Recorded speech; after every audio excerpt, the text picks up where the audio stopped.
And now it's my pleasure to introduce Dr. Lama Musawi.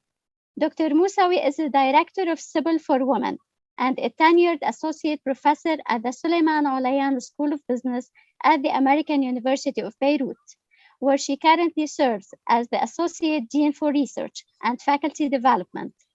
Dr. Musawi's research focuses on applications of management science in various business areas and the application of data analytics to feminist research. Dr. Musawi's research has attained national and international recognition and was repeatedly an invited speaker at international forums, including the National Academies of Sciences, Engineering, and Medicine in the US. Lama is a founding member of Civil for Women. At Civil, Lama uses her expertise to advance an agenda for women's dignified inclusion in the workplace across the MENA. She is founding chair of the Women in Data Science WIDS conference at AUB, bringing in thousands of students, executives, researchers, and global experts to advance the role of women in data science and STEM fields. Dr. Musawi also served as founding chair of the AUB Committee on the Lives and Careers of Women at AUB, carrying out university-wide research and proposing recommendations to improve women's careers and well-being at AUB. Also, it's my pleasure to introduce Dr. Charlotte Karam. Dr. Karam is the director of the Executive MBA and holds the Ian Telfer Professorship in Inclusive Human Resource Systems at the Telfer School of Management, University of Ottawa. Charlotte's pioneering work as a scholar activist contributes to advancing interdisciplinary conversations on inclusive HR systems, business ethics, public policy, and feminist praxis. Prior to joining the University of Ottawa, Charlotte was a tenured professor at the Suleiman Alayan School of Business, American University of Beirut, where she spent over 13 years and served as department chair, associate dean of programs, and founding director of the Center of Inclusive Business and Leadership, Civil for Women. She is now director of international partnerships for Civil globally and an adjunct professor at AUB. Dr. Lama and Dr. Charlotte, we leave the floor to you. Thank you so much, Ulfat, for the introduction. Welcome and thank you all for being here today.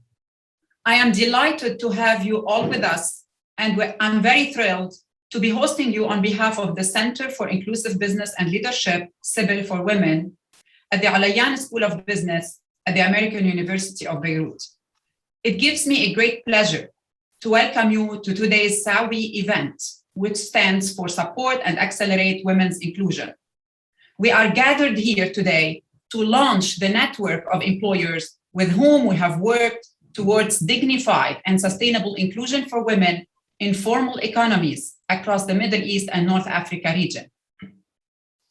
I would like to especially welcome Her Excellency, the US Ambassador to Lebanon, Ms. Dorothy Shea, and President of the American University of Beirut, Dr. Fadlu Khouri, and Dean Yusuf Sidani of the Alayan School of Business, Dean Amani Jamal of the Princeton School of Public and International Affairs, Dean Stefan Brutus of the School of Management at the University of Ottawa, Vice President Fatima Zahra Alami of the University Hassan al-Thani, Ain Shoh de Casablanca, Morocco, and esteemed Civil Advisory Board. I would like to welcome you all, distinguished AUB colleagues, students, friends, and guests, and everyone with us today from across the region and across the globe, joining us on this online platform or watching us live on the Facebook live stream channel. This work was made possible through a generous funding from the Middle East Partnership Initiative, MEPI, at the US State Department. We are very grateful to the funder, both the MEPI DC team as well as the MEPI Beirut team, for their generous financial support and for the great partnership over the last few years that made this work possible. Our work is driven by close collaboration with regional partners who share our vision of inclusive places. Ms. Manal Al-Aboubi from Morocco, Ms. Amira Marzouk from Tunisia, Ms. Amal Belaid from Algeria, Ms. Suzanne Arif, Mr. Qadir Dastan, and Mr. Rawand Azad from Iraq, Ms. Sabika Shamlan from Bahrain, Ms. Tana Khassaouni and Ms. Iman Sulaiman from Jordan, Ms. Nisreen Deeb, Ms. Sarah Abi Abdallah and Ms. Asmahan Zain from Lebanon. This event could not have been without your invaluable contribution. Working with you, we feel more hopeful than ever, hopeful for a region that could be. Thank you for offering localized guidance, expertise, and mobilizing your networks for the advancement of inclusive societies. We are thrilled to have you here, and I personally look forward to exciting discussions today. I must note that we are not alone in this endeavor. None of this would have been possible without the leadership of the university. On behalf of Civil for Women, I would like to thank President Fadl Khouri, whose initiatives to promote diversity will shape the future of our region for generations to come. I would like to also thank you also for the Alayan School of Business, Dean Yusuf Sidani, who is supporting us each step of the way in transforming the business thinking in the MENA region. And finally, I would like to extend a special thank you to the committed, hardworking, and tough Civil team. Also to the OSB staff and the AUB staff in procurement, HR, controllers, Office of Grants and Contracts, and the Provost Office for your support, for your often invisible work, particularly in these difficult times that our country is going through. Thank you all and welcome. And now I will hand over to my colleague, Dr. Charlotte Kara. Thank you so much, Dr. Moussaoui. Thank you, Lama. I'll jump right in to also welcome you all to this milestone event. What a proud, proud moment to see so many people today here on Zoom and joining us on live stream. What a wonderful gathering of business leaders, HR experts, activists, students, academic researchers, policy experts, and people who are just joining us out of mere curiosity. The growth of CIBL and the impact of our work is predicated on partnership, on co-creation, and on co-leadership. From the initial idea, which came from 2 junior assistant professors as we struggled to forge a path just starting out, Fida Afuni and I, like so many women, were trying to manage our care work responsibility and the career path that lay ahead. Built on the shoulder of feminist researchers in organizational studies and over 10 years of our own work on HR and women's careers in the MENA, we started the drafting of the proposal for CIBL back in 2017. We have truly been fortunate to have had the opportunity for this work and have since been joined by our outstanding co-founders who elevate the work through their various disciplines, Dr. Lama Moussaoui, Dr. Wasim Madbout, Dr. Carmen Jaha. Together, we were further joined by a fantastic team of dedicated, change-oriented professionals and professors who embody the spirit of evidence-based activism for change, focusing on pathways towards dignified and inclusive workplaces and sustainable economies across the region. The work that we have undertaken together has not been easy, not at all. And we continue to face many obstacles, from discriminatory legislation to workplace policies and practices that continue to oppress and exclude many marginalized communities, most notably and central to our work, women across the MENA region. Through economic collapse, the pandemic, civil unrest, the failed government, the Beirut explosion, the regional instability. It's hard to even say all those. We are proud of what we have accomplished. Joining my voice to that of Lama's, and on behalf of our stellar team at OSB and AUB, and now at the Telfer School of Management at the University of Ottawa, I would like to also give a heartfelt acknowledgement to our regional partners for joining hands in this journey for change. Thank you for our invaluable collaboration. Learning from you and partnering from you has been an absolute pleasure. To our partnering employers in STEM and healthcare, higher education, and banking, thank you for leading the change in the region. What a wonderful lineup that we have today of speakers. We've shared the agenda in the chat, so please take a look. The event is going to start, as you'll see on the agenda, with part 1, which is the open plenary and keynotes from our esteemed university leaders and Her Excellency Ambassador Dorothy Shea. Part 2 will showcase our regional partnerships with our country leads in the Sawi project and the work of the fantastic employers who were led and work closely with our country partners. And Part 3, we will then delve into some specifics of the regional programs undertaken through the Sawi project, sharing our Gender Lens Investing Initiative and our attempts to bridge between Sawi's work and global efforts on ESG. So once again, thank you all for being here. It's so wonderful to have you with us. And now I hand over back to my dear colleague and friend, Lama. Thank you, Dr. Karam. It gives me a great pleasure to introduce Dr. Fadlu Khouri, President of the American University of Beirut. President Khouri has been a great champion of women's empowerment at AUB through many institutional initiatives and a great support for Sybil for women. And now I turn to President Khouri to give the opening remarks on behalf of AUB. Distinguished guests, partners, colleagues, and friends, welcome to this timely event featuring crucial discussions on workplace inclusion. As women's economic participation rates in the MENA region are still among the lowest globally, it is of paramount importance that we not only work to increase dignified, inclusive work opportunities in the region, but also act urgently on these matters. Since its foundation, AUB has been a pioneer of knowledge, activism, and change. We are driven by the passion to serve the needs of the people of our country and region, and of course, the world. When it comes to inclusivity, the story of women at AUB is indeed an inspiring one. 1921 was an historic milestone for AUB in the region. The university decided that year to admit women students to the Faculty of Arts and Sciences and to its graduate programs in medicine, dentistry, and pharmacy.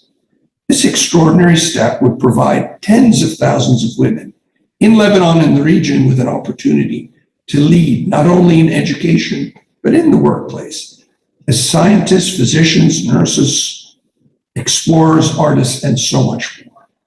This milestone charted the courageous path that AUB took and still maintains, contributing to a shift in gender relations and towards true gender equality and equity, providing the youth of our region, regardless of their gender, with the possibility to imagine a different, better future. Amid all the enormous challenges the women of the region face in education as well as in the workplace, AUB has been and will always be an institution committed to working towards providing true and fair opportunities and a chance for meaningful participation.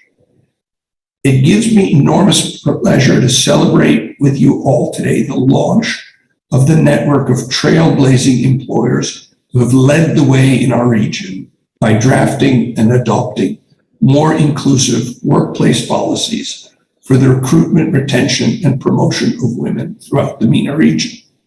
This extraordinary step is thanks to the Support and Accelerate Women's Inclusion Sawi project funded by the United States Department of State MEPI program, and the work that has been done across 8 countries in 4 sectors towards making more inclusive human resource policies and practices a reality.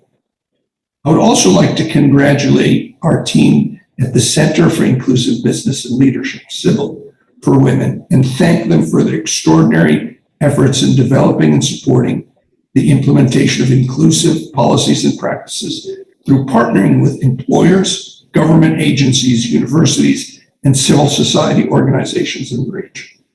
Thank you all. I look forward to witnessing the long-awaited changes this vital work will bring to our region and society. And maybe I'll take this opportunity just to introduce as we wait for the slides to come up, to introduce our next speaker. It gives me great pleasure to have the opportunity to introduce Ambassador Dorothy Shea, the United States Ambassador to Lebanon. Ambassador Shea is a career member of the Senior Foreign Service with 30 years of experience. She was appointed by President Trump as ambassador to the Lebanese Republic on February 14, 2020. Previously, Ambassador Shea served as Deputy Chief of Mission at the U.S. Embassy in Cairo, Egypt. Ambassador Shea has taken some time to record a video and to share her words about the Sawi project and the Sybil team. I see that we still don't have it up. I'm happy to share my slides if that works for the team. I'll do that and hope that the video works out okay.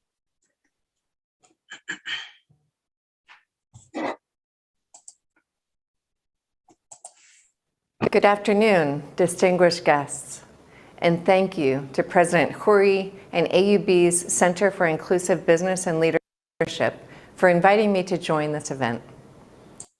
Today, we celebrate the completion of the first phase of the Support and Accelerate Women's Inclusion Project, or as we all know it, Sawi.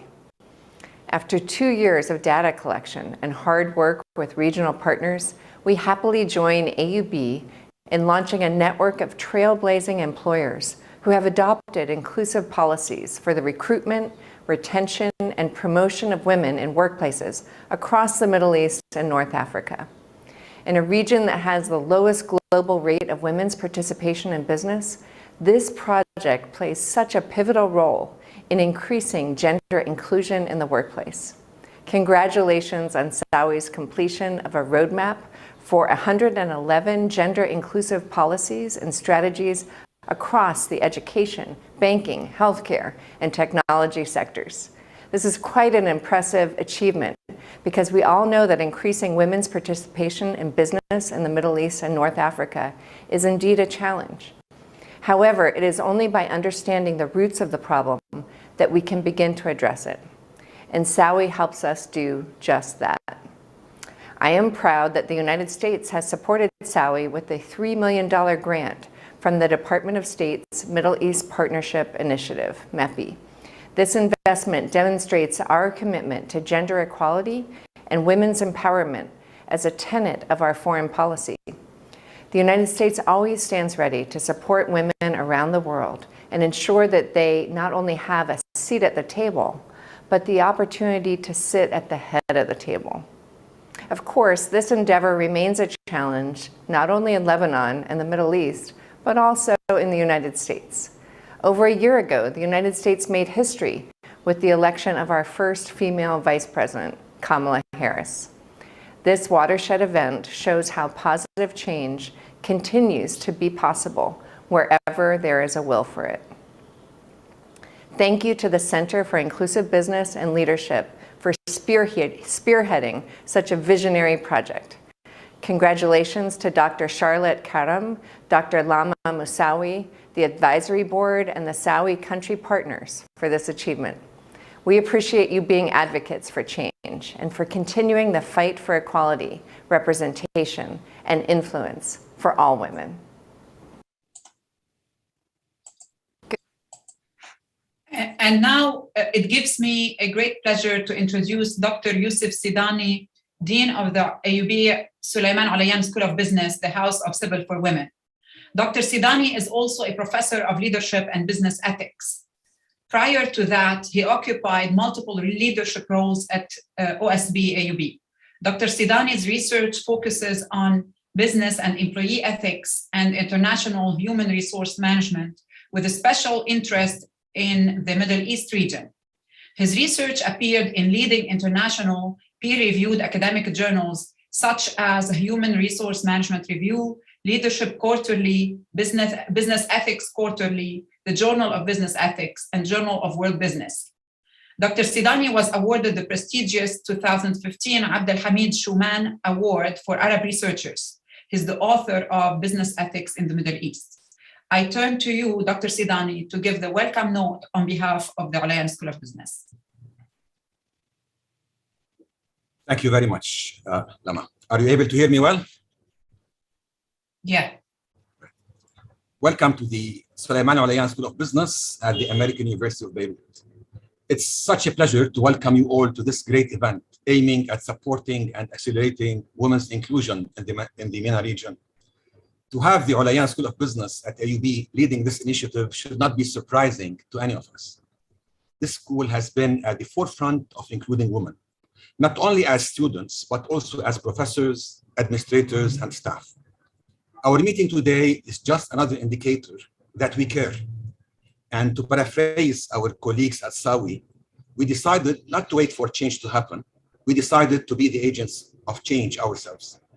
This event is just another milestone in a long journey, and I'm sure will not be only inspiring, but it also will be informative as well. Yet, one has to admit that this was not always the case. Reviewing the fascinating book published by AUB that I have here, under the title Lead, Innovate, Serve, one would be overwhelmed by the beautiful old pictures that awaken our nostalgia for AUB, for Beirut, and for Ras Beirut. Those of you who visit Beirut would know what I'm talking about.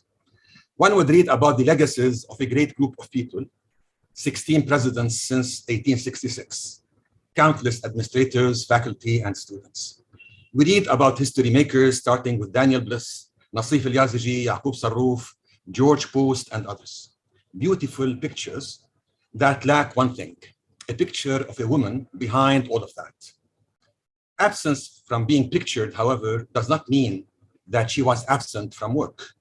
I'm sure she was there, one way or the other. She was present in ways that the camera did not capture, nor did the enrollment data back then reflect. The culture at that time in Beirut, we're talking about 150 years ago, which cut across religion, economic background, and social class, meant that for the most part, women had to be hidden, not to be pictured, not to be seen. It takes us 79 pages in this book, reflecting about 50 years or so, before we see the pictures of Mary Blissdale and Jane Elizabeth Van Zandt, history makers, co-founders of our nursing school, perhaps around the year 1908. Still, it took many more decades for women to be seen, to be included beyond the traditional fields they were destined for. On page 106 of this book, around the year 1927, we see a picture of about 15 female students. Remember, this is about 80 years, perhaps, after AUB was founded. On the opposing page, we see the picture of Ambara Salam Khalidi, described as a pioneer, a feminist, and an author. We also encounter other makers of history, shapers of societies, Wadat Qurtas, Edna Abu Shdid, Anisa Rawda Najjar, Angela Jorda Khouri, and many, many others. AUB, as usual, was ahead of its time, including more women, much earlier than many of its counterparts, not only in Lebanon and the region, but even at a global level. Our Olayan School of Business was a smaller school in the larger Faculty of Arts and Sciences. It was called the School of Commerce back then. We know that it was the year 1931 when Miss Virginie Avedis graduated with honors in commerce. But looking at historical records, women were there much earlier. We read the names of Vita Zaki Gabay from Alexandria, Egypt, class of 1902, and Fida Georgios Muawir from New York, USA. Remember, business education at AUB started in the year 1900, and this was 1902, 1904. The Olayan School of Business, one more time, witnessed the graduating of pioneering women. And then numbers started to gradually but steadily increase, reaching phenomenal numbers. Now, about 65 years after my own mother graduated with a degree in education from AUB, I can confidently announce the results. The battle for educational justice has been largely won. Yet the struggle is not over. AUB and many other institutions in the region have done a lot to advance women in education and in academia. And I'm sure more can be done. But our School of Business and our university have a role beyond the walls of this beautiful campus. The same applies to every School of Business and to every university. It's not over, not yet. If we are to be true to our mission at OSB of knowledge creation, of knowledge transfer, we need to go beyond just educating men and women. We need to facilitate a context where women are given the opportunities that have long been disproportionately given to men. In that, we have to rethink the role of academia, the role of the university, and very much the role of the School of Business. We are not here only to educate students formally enrolled in our various academic programs. We want to positively influence the context in which we live. We want to positively influence the cultures in which we operate. In that, our influence is not only towards achieving more knowledge among a select number of individuals. The objective is to extend that influence towards more participation, more inclusion, more presence, and more impact. The Support and Accelerate Women's Inclusion Project, the Sawi project, is not there to advance women who are less qualified or to limit the ascension of men who are qualified. This project and many other projects in which we are involved should, I would argue, strive to uncover those obscure policies, unwritten norms, ambiguous standards, subtle practices that lead to bias, whether explicit or implicit. The objective is to make Lebanon and the whole region a better world, not only for our students and academicians, but to everybody, including those who are technically outside our university system. Women need to be present according to their qualifications and interests more and more in leadership across contexts and across industries. This is not a privilege that the advantaged members of society provide to the underprivileged. This is a basic call to what is right, to what is fair, and what is also beneficial to our societies and to future generations. To those women, those role models who were and still are part of the story and history of AUB, including those colleagues who are behind this event of today, those colleagues of mine who are behind the Sawi project, I say, what a great job. I'm looking forward to be inspired by what I hear in the next couple of hours. Thank you. Thank you so much, Dean Sidani. And just a quick word, Dean Sidani is a well-known and renowned scholar on leadership and also on women's inclusion in the MENA. So it's with great pride that we listen to you today. Thank you so much. And with that, I would like to introduce a video. Since the launch of Sybil, I had the opportunity to reflect on the work undertaken under the MEPI-funded KIP Index and Sawi projects and its implications for business school curriculum. I designed a course for undergraduate business and engineering students as part of the MEPI Tomorrow Leaders Program, a $10 million grant supporting scholarships for students at AUB that was initiated under the leadership of former Dean Nadia Sheikh at the Faculty of Arts and Sciences. And this scholarship came at a dire time when we saw the collapse of the Lebanese economy and the October Revolution. As a final assignment, students were asked to submit a video speech with the aim to persuade CEOs and top organizational decision makers in the MENA region of the importance of building inclusive HR systems and why decision makers should care about implementing inclusive HR policies and practices in their organizations. Spoken and thought about from a student's perspective, I was very inspired by what they had to say. Not only that they engaged with the content, but who engaged with the course materials in a very intimate manner, given the duress of the external Lebanese environment at the time, as I said, of the October Revolution, the severe economic collapse, and the pandemic that were pushing many of their very own families and communities into poverty and spaces of further stress. So let us take a moment to hear from our fantastic students, again, from the Faculty of Engineering and the Faculty of Business.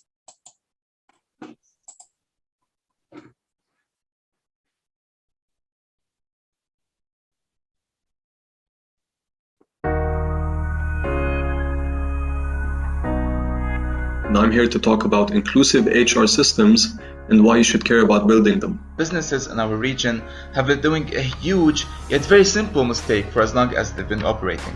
And this mistake is, look around you now and you cannot but notice the misrepresentation of women in the workplace. Women in a patriarchal society are told from birth that they are inferior, and this is very common in the MENA region.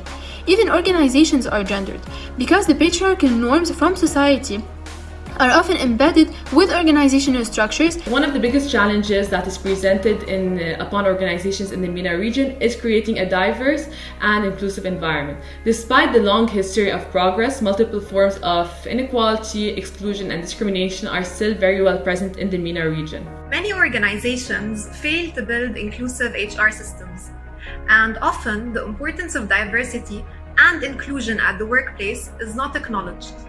This is due to different reasons, such as laws and power structures within different contexts and societies. You might be thinking, Why does it matter if the work is going to be done anyways?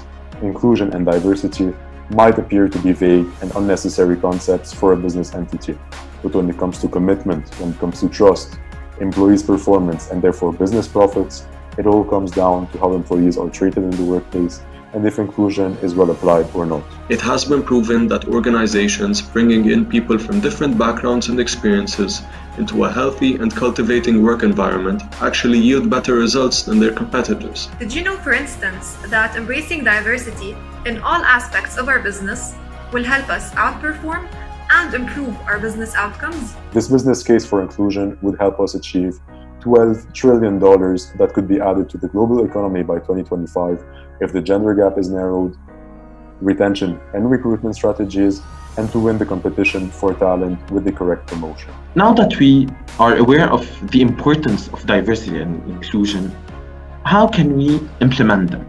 So here are 3 key practices for inclusive HR systems.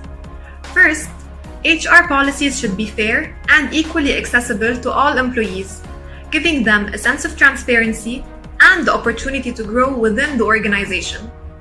Second, set numbers for the representation of different groups and keep track of who is being retained and promoted.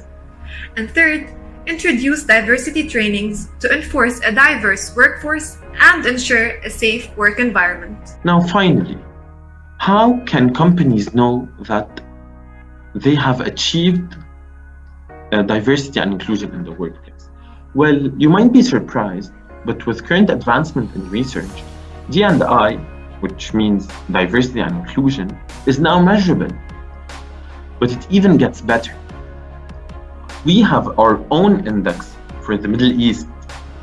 It's the KIP index, or KIP, which was developed at the Olayan School of Business at AUB, and it helps reputable organizations to determine where they stand on inclusion and diversity and how to improve. Now you might think that this is the HR's job to build an inclusive system. Well, yes, the HR department should eliminate all pro-male bias when recruiting and trying to hire more women, give them an equal pay as well as retain them. However, it is everyone's responsibility to make women feel more welcomed and appreciated at work.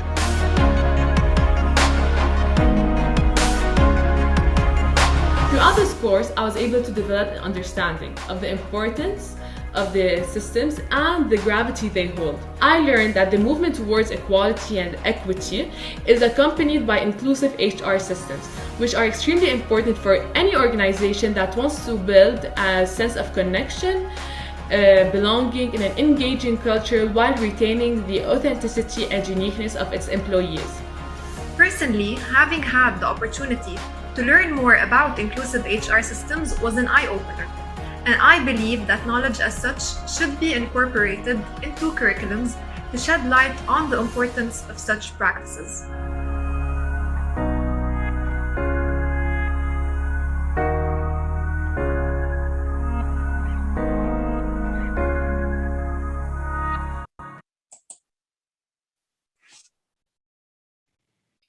When we were planning the agenda for this event, we thought it would be extremely timely and mind-opening to invite esteemed deans to have a discussion and exchange of ideas on the role of business schools in accelerating women's inclusion. We are very honored to have with us today Dean Amani Jamal, Dean of the Princeton School of Public and International Affairs.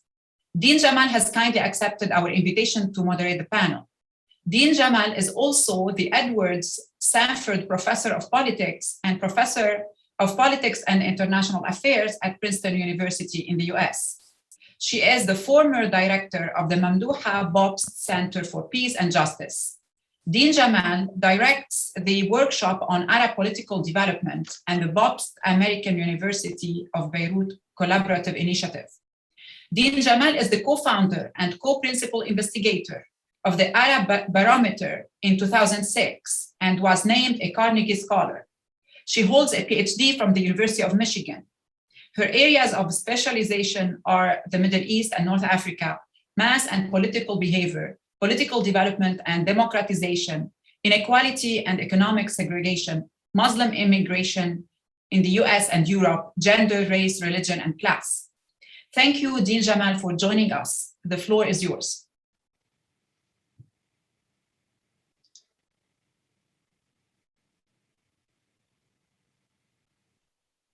We have to unmute Dean Jamal. I apologize. Good morning and good afternoon. It's a great honor and pleasure to be here. I had to switch devices because my other computer decided to do a mandatory update in the middle of this, so I apologize. It's a real honor and pleasure to be here. I need to just say I'm such a fan of this project and of all the great work that my colleagues are doing. You know, Charlotte and Carmen, they're really like, you know, they're trailblazers in this area, really setting the stage for this magnificent work that, you know, seeks to empower women in the workplace and in business environments. So kudos, congratulations on this wonderful event and project. And I also want to congratulate Dean Brutus for pioneering the first global CIBL initiative. I'm sort of jealous that we don't have one here in the US and that Canada got it first. And I think that, you know, this project for mobilizing women's inclusions of thousands of stakeholders by a business school is really unprecedented and speaks to the ways in which institutions of higher education can have a direct impact on policy. So congratulations, Dean. It's my honor today to introduce our esteemed panel. There will be 3 speakers, and I'll start with Dr. Yusuf Sidani.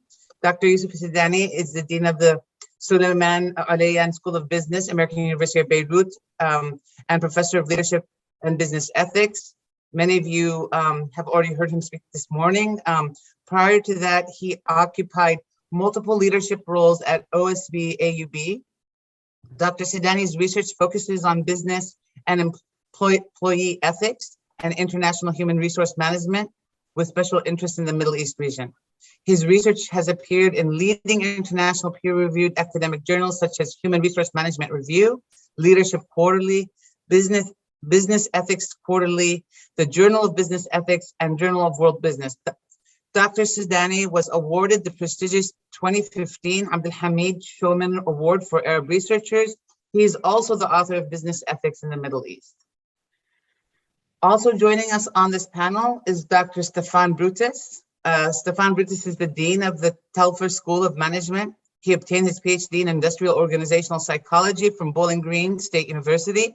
He also completed a postdoctoral fellowship at the Center of Creative Leadership in Greensboro, North Carolina. At Concordia University, Dr. Brutus served as Dean, an Interim Dean, Associate Dean of Graduate Professional Programs, and Chair of the Management Department. He was also Director of the Bell Research Center for Business Process Innovation. Dr. Brutus's research focuses mainly on feedback processes in organizations. His research has been published in the Journal of Management, Academy of Management Learning and Education, Personnel Psychology, Leadership Quarterly, Human Resource Management Review, and Journal of Business and Psychology. He was a visiting professor at Universidad Federal de Bahia in Brazil and Universidad Pablo de Olavide and Instituto de Empresa in Spain. I hope I didn't butcher those pronunciations. Many prestigious appointments, Dr. Brutus. Also joining us on this wonderful panel is Dr. Fatma Zahra Alami. Dr. Alami is an expert in management and skills engineering in strategic and organizational studies. Dr. Fatma Zahra Alami is Vice President of Hassan II University of Casablanca. She's a consultant in strategic diagnosis, human resource management, as well as skills and social engineering of organization. She's a master practitioner coach certified by the CQPNL Canada.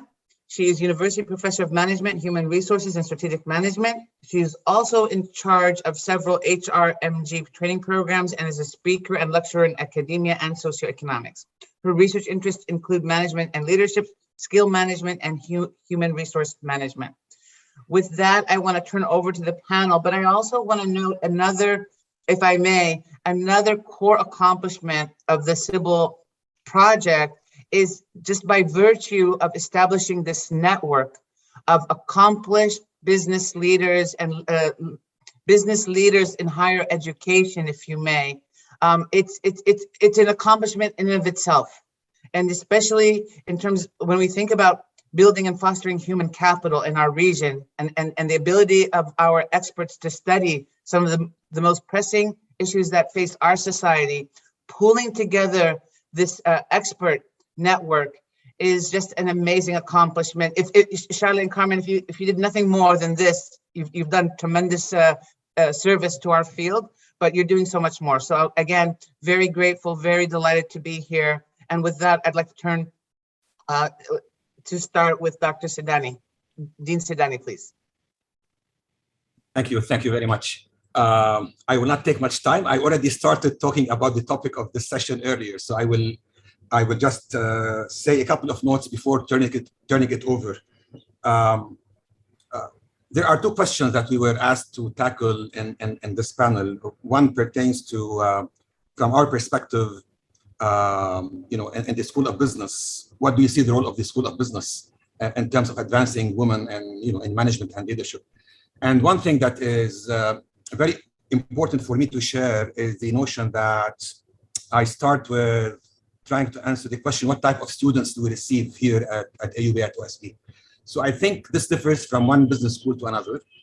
If I want to give you an example of some of our students here at AUB, many of them are well-traveled. They've been around. They are the son of expatriates who work in different areas of the world, sometimes in North America, Europe, or in the Arab Gulf area. But a good portion of them, really, they come from villages, from towns outside the city, and their encounters with women in the workplace is limited, is very traditional, or virtually non-existent. So having this notion from a School of Business perspective, we want their encounter with the School of Business to be in terms of being as a role model. If the university and School of Business acts as a role model in terms of putting competent women in charge, having no qualms about including women in any type of leadership position that is suitable and that they are qualified for, this would be their first instance for many students in terms of looking at real life examples of women in leadership. The second thing that pertains to the School of Business is the notion that we all, those of you who are graduates of business schools, they would remember that the first session that they took perhaps in their economics class was the purpose of a business is to generate profits, and a good business is a business that generates the maximum profits. So maximizing profits is a grand aim of a business. And when we talk about diversity, inclusion, we talk about social responsibility and all of those things, these sometimes entail more efforts, more tasks that would perhaps arguably divert a business from its grand aim of seeking profits. So our role in the School of Business is to tell our students, to relate to our students, to share with our students the notion that you can run businesses that are sustainable, businesses that are profitable, businesses that can make money, but at the same time, you can run organizations and entities that are socially responsible, that are exclusive, and that take the interests of marginalized societies into proper perspective. So those types of discourses, understanding of the type of student that we have, and understanding the role of the business really guide our actions in terms of our curriculum and our communications with our students. Thank you very much.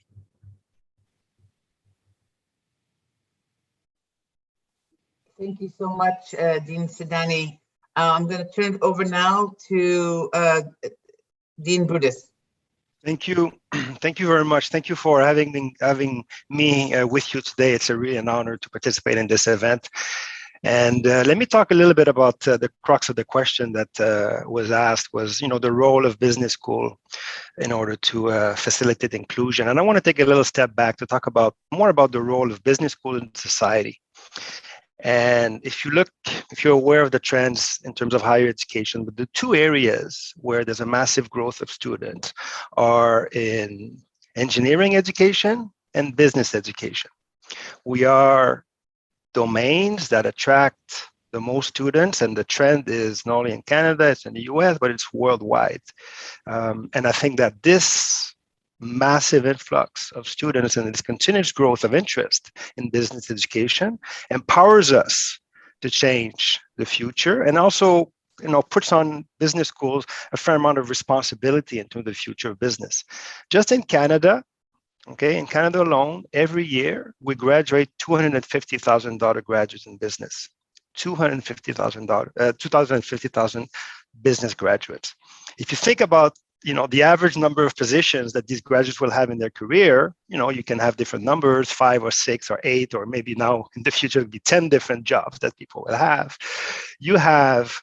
We are responsible for individuals who for the next 20, 30 years of their career are going to be in positions to make changes. And this is our responsibility to make sure that they enact these changes. So these are numbers, right? These are just the power of business schools in terms of changing society, because the massive numbers of students that will graduate and that eventually will influence the society. But if you think about it more qualitatively, so these are numbers, but qualitatively, we have them at the BCom for 4 years, 4 years of concentrated time with them where we can change their life. These years are critical years for development. It was super interesting and touching to see the video of the students and their experience at AUB in one course, right? And many of them were young men who spoke from the heart genuinely about how that one course opened their mind on the need of inclusiveness. Imagine the responsibility that we have, where we have at the BCom, 20, 25 of these courses and the possible impact that we can have for these students. So when we talk about the role of business school to change the systems, I always bring it back because I'm an HR professor, like many of you. I'm glad to see. I see systems as being important, but behind these systems there are decision makers who actually implement, sustain, and agree with these systems and can eventually change these systems. So I think that our role for business schools is to take advantage of the privilege and the responsibility that we have to have this large amount of time with students to actually change their mindsets and make sure that when they reach the workforce, they act, for the benefit of society. And in this case, which is promotion of women in organizations. So that's my pitch about the role of business school. Thank you so much, Dean Brutus. And with that, I'm going to transition over to Dr. Alami, please. Thank you. Good afternoon, dear all. I'm so happy and honored to participate to this great event. Thanks for the organization committee for the invitation, and congratulations. Excuse me, I'm going to do my conference in French, but you have translation. OK. Alors, en fait, ce que j'ai choisi pour cette conférence, pour cadrer avec la thématique phare qui est le rôle des business schools dans le développement du leadership féminin, essentiellement en milieu universitaire, je vais choisir de parler un peu déjà des défis et des opportunités pour le leadership féminin en milieu universitaire, et spécialement si on parle de l'université Hassan II de Casablanca. Alors, en fait, l'université Hassan II, elle abrite plusieurs écoles de commerce, en fait, de facultés d'économie de commerce avec une école de commerce, mais également des écoles d'ingénieurs et des facultés des sciences pour des métiers beaucoup plus techniques. Et donc, il y a beaucoup d'actions qui ont été menées, que ce soit sur l'aspect formation universitaire, pour aller dans le sens d'une formation universitaire inclusive, mais également au niveau de la recherche scientifique qui doit être également inclusif. Et donc, si on veut vraiment aller dans le sens de l'équité et du genre en matière de milieu universitaire, on doit intervenir sur ces aspects fondamentaux. Pour ce qui est de la formation universitaire, il y a un comité parité et diversité qui a été mis en place au niveau des conseils d'université et des conseils des écoles pour le développement de tout ce qui est leadership et entrepreneuriat féminin avec des cursus bien spécialisés. Et il y a eu également la mise en place et l'institutionnalisation des centres d'orientation et de coaching, avec des ateliers de formation, avec des incubateurs dédiés rien que pour l'entrepreneuriat féminin, en mettant en relation avec l'Association des femmes entrepreneurs au Maroc. Et également, on a mis en place même des cellules d'écoute psychologique pour essayer, en fait, d'accompagner dans ce sens. Pour ce qui est des recherches scientifiques, nous avons beaucoup de laboratoires de recherche spécialisés sur la question déjà du genre et tout ce qui est entrepreneuriat féminin. Et également, nous avons des équipes de recherche spécialisées dans ce sens. Nous avons mis en place également dernièrement un centre de la professeure universitaire pour la recherche en genre et développement, dans une optique de réfléchir aussi sur toute orientation et formation qui peut aller dans ce sens dans l'université. Alors, je voudrais aussi partager avec vous, j'ai essayé de croiser un certain nombre d'informations et j'ai demandé des statistiques pour qu'on puisse déjà avoir une idée sur l'inscription des filles dans les cursus de formation, que ce soit en termes de première inscription, mais aussi de diplomation. Et on va voir, moi j'ai des statistiques devant moi, malheureusement je ne peux pas partager sur la présentation, que dans les écoles de commerce et de gestion, le pourcentage, il dépasse 63%. Donc, les filles, elles sont même plus en termes de ces cursus au niveau des formations qui sont des formations de gestion ou bien également dans des formations en économie et en éducation. Alors maintenant, ces chiffres sont un peu moins quand il s'agit des formations d'ingénierie ou bien des formations qui sont techniques, mais on est aux alentours de l'équité, on va dire moitié-moitié, dans les alentours de 50% de ces chiffres. Alors, le souci ici qui est constaté, c'est que quand ces étudiantes arrivent au stade de doctorat, c'est-à-dire quand elles terminent leur master, ça va, il n'y a pas de souci, mais quand elles arrivent au doctorat, là, on se retrouve avec un chiffre qui va vraiment chuter et on va se retrouver dans les alentours de 25%. Alors, ce qui explique que généralement, il y a des abandons, il y a beaucoup de contraintes personnelles et puis aussi, il y a des difficultés à l'insertion par la suite de ces étudiants. Donc, en fait, nous notons quelques freins d'évolution du leadership féminin qui sont dus à une faible opportunité d'emploi, d'insertion, parce que les étudiantes, elles sont égales quand elles sont en milieu universitaire, mais quand elles veulent sortir de ce milieu-là, par la suite, il y a des difficultés qui se retrouvent en dehors du système universitaire. Il y a aussi la difficulté de la conciliation de vie professionnelle, personnelle, des métiers aussi, des écoles d'ingénieurs qui demeurent à un moment donné très masculines par rapport aux formations et même en termes de profil de créatrices d'entreprises, parce qu'on a essayé de recenser les filles qu'on oriente pour la création d'entreprises. C'est beaucoup plus pour, elles le font pour échapper au plafond de verre, elles le font pour l'autonomie, des libertés d'action, elles le font peut-être suite à des changements familiaux, une naissance, suivre son conjoint, peut-être des enfants qui sont devenus plus grands, autonomes, et c'est là qu'elles peuvent se libérer pour créer leur entreprise. Donc, du coup, on a réfléchi à ce qu'aujourd'hui, avec ce qui s'est passé, cette leçon de la crise pandémique, à ce que le digital peut devenir une opportunité pour aller dans le sens de développer l'équité dans le milieu universitaire et même dans l'entreprise, parce que c'est une véritable opportunité qui peut réduire les pressions sociales dans la mesure où on peut équilibrer entre la vie personnelle et professionnelle quand on travaille à domicile ou bien à distance. Il y a aussi tout ce qui est transformation digitale qui nous donne la voie vers de nouveaux métiers, de nouveaux cadres de travail et qui sont peut-être plus adaptables, et ça casse même un peu le management traditionnel qui fait qu'aujourd'hui, on peut aller vers un décloisonnement total des différents métiers que nous avons l'habitude puisqu'on va dans la transversalité. Donc, pour conclure déjà, quel comportement responsable pour briser ce plafond de verre? Nous pensons que même l'université, bien sûr, on peut aller dans le sens de développer des cursus de formation continue, notamment la formation tout au long de la vie avec la validation des acquis de l'expérience professionnelle, parce que nous comptons plusieurs femmes et étudiantes qui n'ont pas pu terminer leurs études, mais qui ont quand même cumulé un certain nombre d'années d'expérience professionnelle, qui pourraient avoir des diplômes qui permettraient de certifier et valider ces acquis de l'expérience à travers l'université et de pouvoir compléter et suivre leur formation, garantir également tout ce qui est approche par compétences dans toutes les démarches, justement en termes d'orientation, de recrutement, d'accompagnement.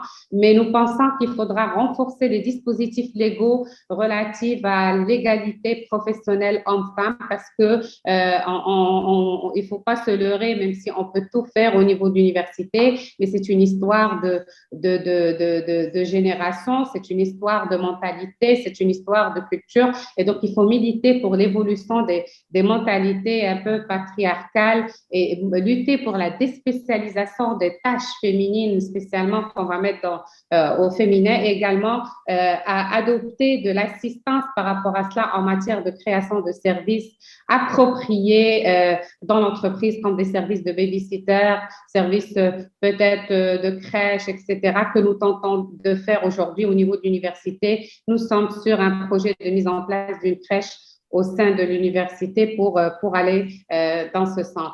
Donc, voilà un peu en gros par rapport à ces aspects. Maintenant, c'est sûr qu'il y a du chemin qui a été fait et qu'on peut dire aujourd'hui quand même qu'on est arrivé au stade de ce sens de l'équité et nous croyons encore plus que le phénomène générationnel va nous aider plus, parce que je crois que cette génération est moins sensible à ces histoires d'effritement homme-femme, etc. et que les choses vont finir par s'arranger, notamment avec ces évolutions technologiques et digitales. Voilà ce que je voulais partager avec vous et je reste à l'écoute, bien sûr, aux besoins. Merci pour votre attention. Thank you. Thank you so much, Dr. Alami. So I know we're hitting close to 9 a.m. So Dr. Lama, you'll let me know, but I do want to go with one round of questions, if I may. All of the leaders here, academic leaders, spoke about the importance of having a vision of inclusion and bringing in gender proactively into business school curricula, but also business school training for women, and also influencing the next generation of leaders and students. So it's all very commendable work. Congratulations. And this is, leadership at its best. So, on behalf of women everywhere, I want to thank you. I do want to, if I may, Dr. Lama, if I can go with one round of questions really quick, may I? But Dr. Jamal, Dean Brutus has to leave, so maybe you could start with him. Okay, thank you. So Dean Brutus, you talked about the vision and sorry, I apologize. This is not my preferred computer, but Dr. Brutus, you talked about the vision that you laid out. Can you tell us what has been successful and what hasn't been successful? Actually, I'm going to ask all the leaders here the same question. So if we were going to give recommendations to other deans of universities, other leaders, what would you say really works, and what poses more significant challenges for this type of work? Thank you. Thank you for accommodating me in my schedule. I have a meeting that I need to run to, but I really want to just talk about one initiative and then maybe draw some lesson from that initiative. It's a very small initiative, but I think the lesson from it can be generalized to other contexts. So one of the issues in terms of the field of business, one particular industry that is particularly struggling with women inclusion is the discipline of finance. There's very few women in finance in the field, and in our program, of all our programs, the proportion of women in finance is probably the smallest. In other disciplines, for example, HR, marketing, we have more than parity, majority of women, but finance is a challenge. And coming back to what I said at the beginning, trying to, our role in terms of influencing inclusion in the future, we really focused on trying to increase the proportion of women in finance, more specifically in a particular program, which is our flagship program. And I know that AUB has a similar program. It's a portfolio management program. It's a program by which students, within which students manage real money and to become investment specialist in the finance. Probably the most one of the most prestigious career that people can have in finance. And that program has always had a very low proportion of women because it didn't attract women. Women weren't interested in coming with it. Out of 30 students, a good year, we might have 3 female students out of 30, so 10%. And this is reflective also of the field of finance. I think in investment banking, there's roughly 10% in North America that are women. So I told my team, I want a parity program. I said, I want 50-50 next year. And they said, it's not going to be possible. You can do this. Women are interested. And I won't go into detail as to why, but that's the lesson for me. Just by making it a priority, next year, we will have a priority program. How did we do it? Aggressive marketing campaign, changing a bit the pitch, changing the portfolio. The focus of the portfolio now is more of a greener investment. Women are more interested in investing in green type of green investment. So by just very small initiative, changing narrative, tweaking the program, next year we're gonna have a priority program. So the lesson: just pay attention and leadership support. Leadership support and paying attention as dramatic. I'm not saying that this is the key to all of the issues, and I know that professionals such as Professor Karam, has much more nuanced way to address inclusion. From my perspective, that was a great lesson in terms of, top support, paying attention, the needle moves. And on that note, I need to leave you because I need to run to another meeting. But thank you very much for including me into your event to meet all of you. And I wish you a great session. Thank you so much. Okay, bye-bye. Thank you so much, Dr. Brudes, and good luck with everything. And thank you. Thank you all. Thank you. I'm going to turn it over to Dean Sidani and Dr. Alami, but I do want to, something that Dr. Brutus said sort of stuck with me, which is when he speaks about the gender gap in finance. Typically in the West, that's driven by the gendered performance on math examinations, math competencies. So we see in the West that by the second grade, we begin to see gendered gaps in mathematics performance. That gap is not so as pervasive in the Middle East. So is this an area that would benefit women in the field of finance? So I want you also to answer the question as stellar leaders on what's working, where are the existing challenges, but the fact that females in the Middle East often outperform males on in the area of mathematics, is that a virtue that can be of use moving forward? Thank you.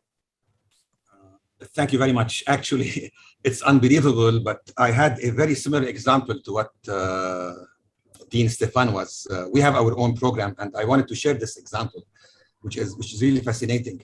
But let me draw more on. We have I guess a smaller program in terms of the number of students. But I had discussion with Dr. Wasim Adbu, who's here with us, and I know it's on his mind, the issue of gender. So it's something that is very much correspond to what Dean Brutus was saying. And having said this, based on my background in ethics and ethics teaching, we sometimes when a certain manager or leader is faced with a dilemma or when you want to make a decision, there are certain tests that you have, you want to put in. For example, one is we call it the New York Times test. Would you mind if your decision is publicized tomorrow in the New York Times? If you wouldn't mind that your decision is publicized in the New York Times tomorrow morning, then this means that you passed this test. So there are many tests like this.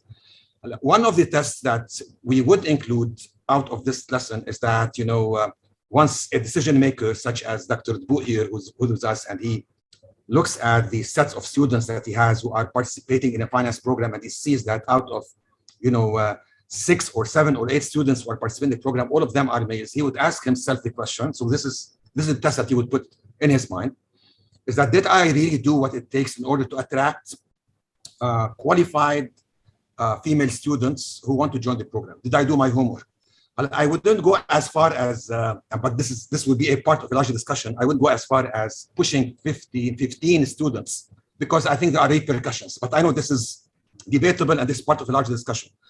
But I would go as far as saying, once we have this type of self-reflection, leaders, they self-reflect, they introspect, they go back and ask themselves, did I make the right marketing? Did I really do what it takes? Did I really approach them? Then I think they would pass this gender test. So, but we do have this issue in finance here, and if this was the question, we do have, despite the lack of disparity in math that you said, which is true, but in our school here, we have this lack of interest in finance for our IMP students, and I know Wasim is going out of his way to ensure some sort of equity in that regard.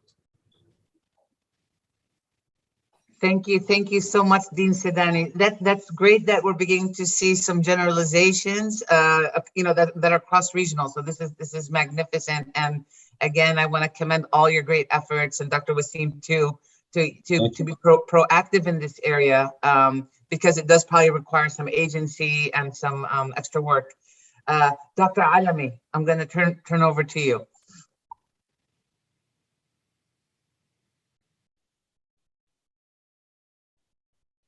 Oui, en fait, si on veut aller sur ce qui va bien, ce qui ne va pas bien, un peu par rapport à cette histoire d'équité et du genre au niveau du milieu universitaire, moi, je dirais, malgré qu'il y a beaucoup d'efforts qui sont aujourd'hui déployés, notamment, comme je vous ai dit, on essaie de mettre en place des laboratoires, des équipes de recherche dédiées, parce que d'abord, il faudra étudier l'existant, il faudra aussi vulgariser un peu le principe et puis aussi développer les pratiques au niveau des milieux universitaires. Mais sincèrement, je vais vous dire, parce que des fois, les professeurs, et assez souvent, ce sont des dames. On a des hommes aussi qui travaillent sur le genre, mais c'est beaucoup plus des dames qui sont animées par cette question du genre en matière de recherche et de formation. Des fois, elles sont taxées d'être féministes. Et que ce sont des femmes qui militantes, etc. Et elles n'aiment pas trop. Des fois, elles sont gênées d'avoir cette casquette d'être taxée, d'être féministe. Voilà, et qu'elles militent pour la question de la femme en milieu universitaire. Deuxième point, je pense qu'on gagnerait encore plus. Bon, c'est vrai qu'il y a des efforts, il y a un centre d'orientation et de coaching qui a été mis en place et qui est valable, que ce soit en fait c'est un centre d'orientation générale, mais peut-être qu'il faudra mettre en place des actions d'orientation en amont en matière de formation et de choix des filières, parce que ça, on ne le fait pas aujourd'hui, c'est-à-dire on fait de l'orientation pour tout le monde, pas spécifiquement pour des filles, mais peut-être qu'il faudra accentuer plus pour aller dans le sens d'orienter aussi des filles qui, justement, des fois, elles ont peur des chiffres et ne vont pas aller vers des études d'ingénierie ou de finance ou autres. Et moi, j'ai des statistiques ici, 80% des diplômés de licence, elles sont dans des licences de l'éducation. Donc, encore, elles vont aller vers des métiers, on va dire, spécialement féminines comme éducatrice, comme professeur, comme enseignante, comme maîtresse, etc.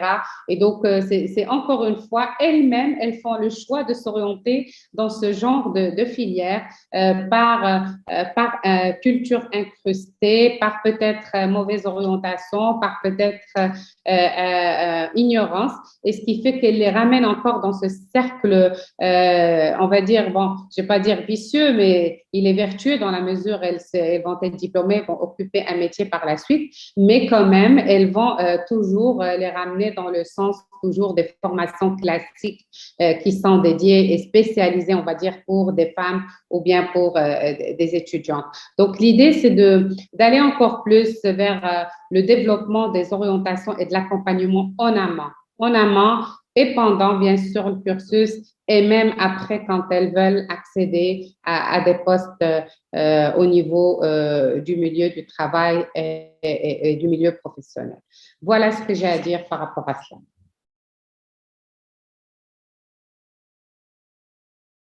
That's wonderful, Dr. Alami, and wonderful, Dr. Dean Sidani. And so with that, I know that of all the topics that were covered as challenges and opportunities are areas that Civil is actively working in. And maybe this also provides a few ideas for Sybil's next sort of year and a few years of planning ahead. But again, thank you so much for your insights, your expertise, and your wisdom on this topic.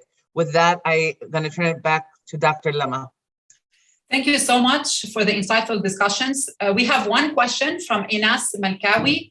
Inas is asking, what challenges are facing higher education institutions in terms of initiating and sustaining equality and inclusion in the MENA?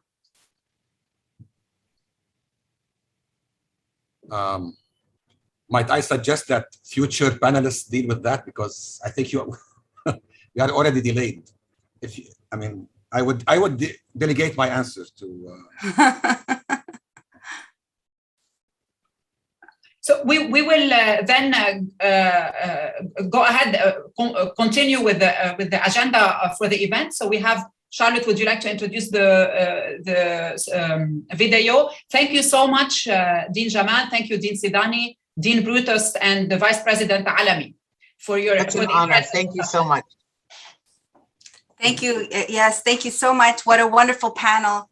We were so honored and privileged to have you all with us. And there are really many takeaways from the panel discussion, which we could reflect on further. As Dean Sidani said, maybe in future panels, I'm hopeful that we can reconvene many times over the next year and in the future. One of the key takeaways for me, however, is the significant role that business schools can play on multiple fronts through its positioning in higher education and in the heart of the neoliberal market economic system. There is a role for leading change through the business school.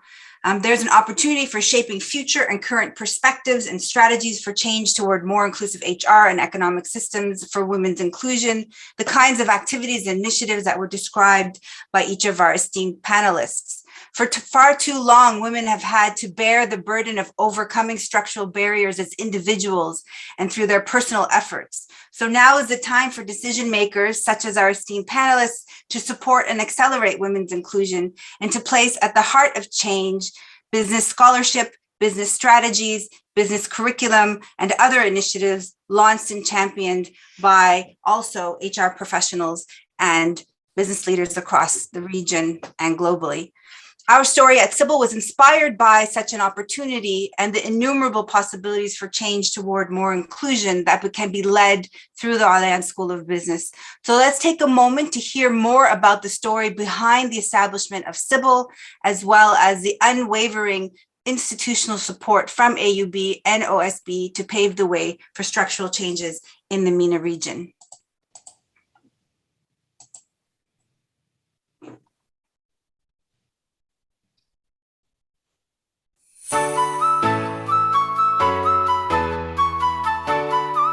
AUB has been a regional and global pioneer in advancing the role of women in academia and in society. This year, we are celebrating the centennial of AUB becoming co-education. As firm believers in the essential role of women in all fields, the American University of Beirut promotes inclusion in all we do, and we work on addressing the gender gap actively, all while ensuring dignified and equal work opportunities for all of our graduates. The Center for Inclusive Business and Leadership for Women at the Sulaiman Al-Ayan School of Business at the American University of Beirut is the first center in the MENA region focused specifically on shaping inclusive organizational policies towards women's empowerment and sustainable growth in the region. Sybil is committed to improving and supporting women's dignified work, successful careers, and leadership roles in organizations across the region. Yet we know that the road to equitable access and opportunities beyond receiving a degree, unfortunately, remains long and winding. The American University of Beirut was founded to serve the peoples of the Middle East and beyond. It has been at the forefront of advocacy for change, elucidating matters that impact our region through education, research, and advocacy programs.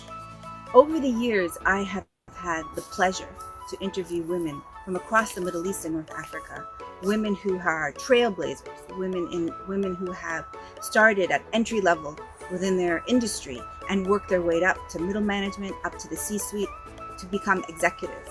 These women, and hearing their stories, are quite rich. You learn about the barriers, you learn about the challenges that they face and how they overcame them.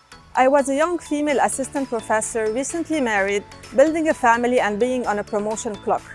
I felt overwhelmed, and making promotion felt almost like an impossible endeavor. I then realized that my struggle was shared by many others, and that the problem did not stem from me as a person, but from organizational structures and culture that unintentionally place women at a disadvantage. My upbringing always cared about equality and making a difference in people's lives. With Sybil, I have been able to work on channeling profitability for the social welfare, as well as for the economic empowerment of women in the region. And I'm able to contribute to a better life to many dear people around me. We have ample evidence what happens when women don't participate meaningfully in politics and don't have dignified access to economic opportunity. We know the evidence, and at Sybil for Women, we decided to do something about it by partnering with decision makers at the organization and national level to change policies. As a sociologist who pushes for justice and equality, meeting the team in the streets of Martyr Square was a great introduction to our shared values. To see more women-inclusive workplaces, we need to strategize for that transformation to take place, and that is exactly what we do at Sybil. At Sybil, we know and we support the value of women in the workplace and in leadership positions. It's quite simple. The data points to the fact that diversity adds value. I belong to Sybil because I'm confident that my work here will have real impact on daily lives in our MENA region, and because I know that I'm setting the path to when my two daughters are up for a job, they will look back and say, my mother at Sybil helped lay the groundwork for a more dignified workplace for women. When I joined Sybil for Women in 2019, I felt like I was finally able to combine my experience, passion for theater, and thoughts and beliefs about women's roles in society. And I'm grateful and honored to be a part of the Sybil family, working together to improve the status of women in our societies. Co-founding Sybil for Women is an important milestone for me because I believe that improving the lives and careers of women across the region begins with changing the ingrained rigid structures and systems that prevent women from fully participating in the workforce. Women must have an equal opportunity to learn and grow throughout their careers. There are millions of other women across the region who have tried, who are skilled, who have gone to school, gone to university, gained the skills that they need to have a successful career, and have tried but have not been given the opportunity. At the Center for Inclusive Business and Leadership, it is these, the larger portion of the population within the Middle East and North Africa, that we focus on.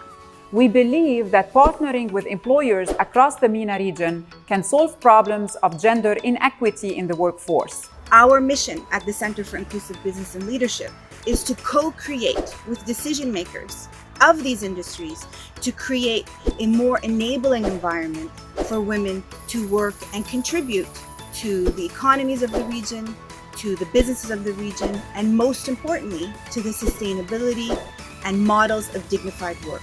The Center for Inclusive Business and Leadership,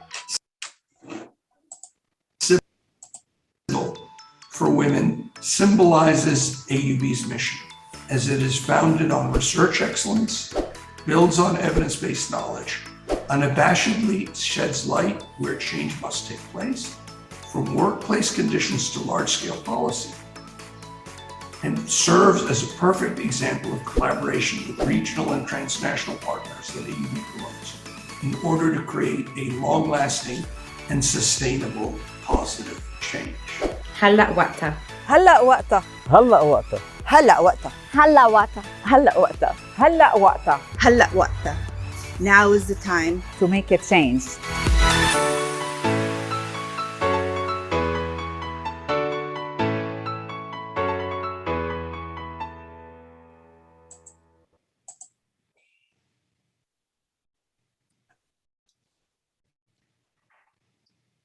Your Excellency, esteemed colleagues, partners, friends, and guests, we are gathered here today to celebrate the launch of the network of trailblazing employers with whom we have worked through the Sawi project towards dignified and sustainable inclusion of women in formal economies across the Middle East.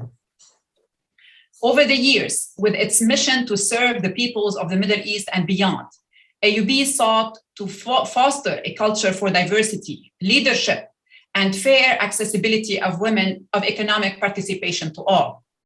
AUB has been at the forefront of advocacy for change, a change that impacts our region through education, research, and knowledge creation.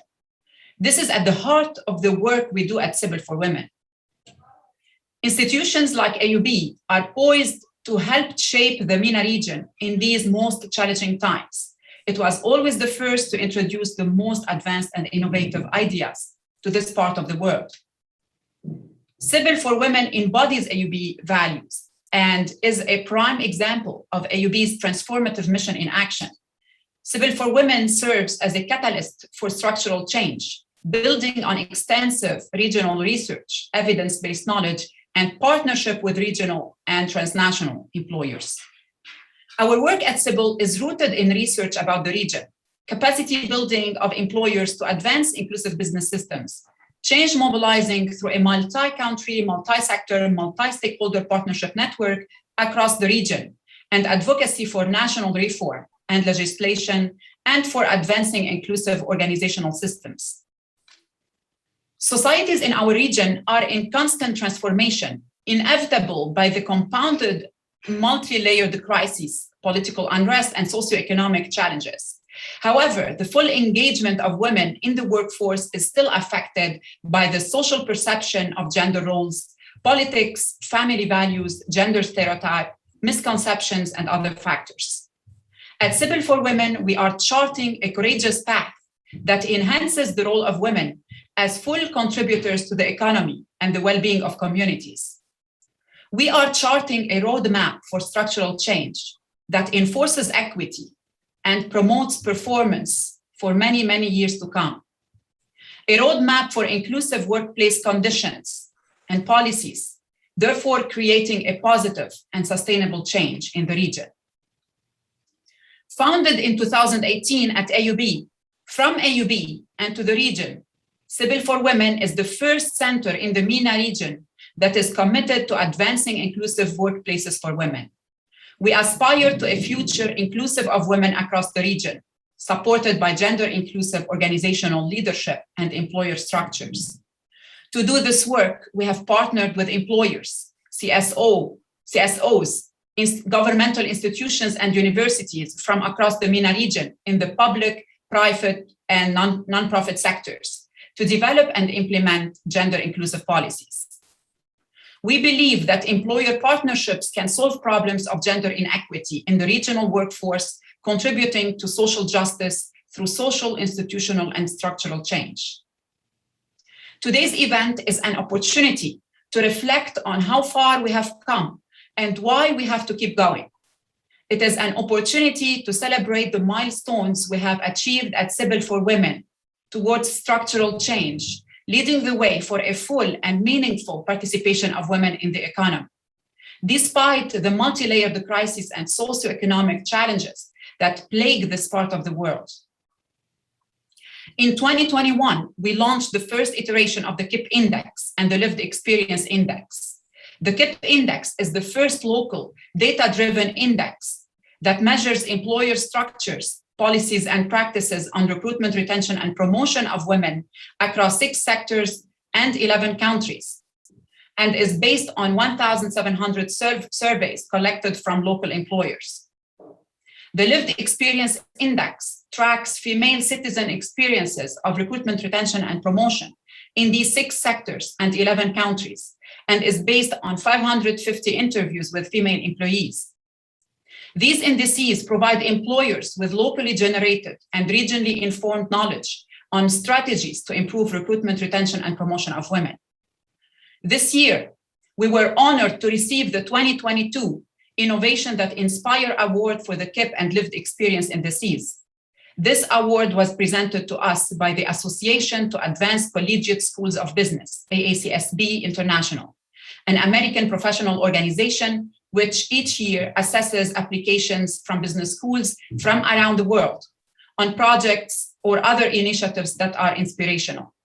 This is another success story to add to the list of milestones that we have accomplished at Sybil for Women in such a short journey. We are now in the process of the second wave of multi-country data collection to measure progress, and will be releasing the second iteration of the KIP and lived experience indices in 2023. We have delivered executive education programs on inclusive recruitment, retention, and promotion strategies for women in the region. Through these capacity building programs, we hosted 482 employers from 4 sectors and 8 countries. We participated in the drafting and passing of the anti-sexual harassment law in Lebanon in December 2020. We partnered with employers from the region to craft concrete action plans for responsible inclusion of women in the workplace, which led to the creation of 111 new policies and 112 strategies for implementation. We developed a network of 90 employers leading policy change with a focus on inclusive workplace structures. We delivered the first program on gender lens investing in the region, which hosted more than 450 employers and investors from 4 sectors and 8 countries in the region.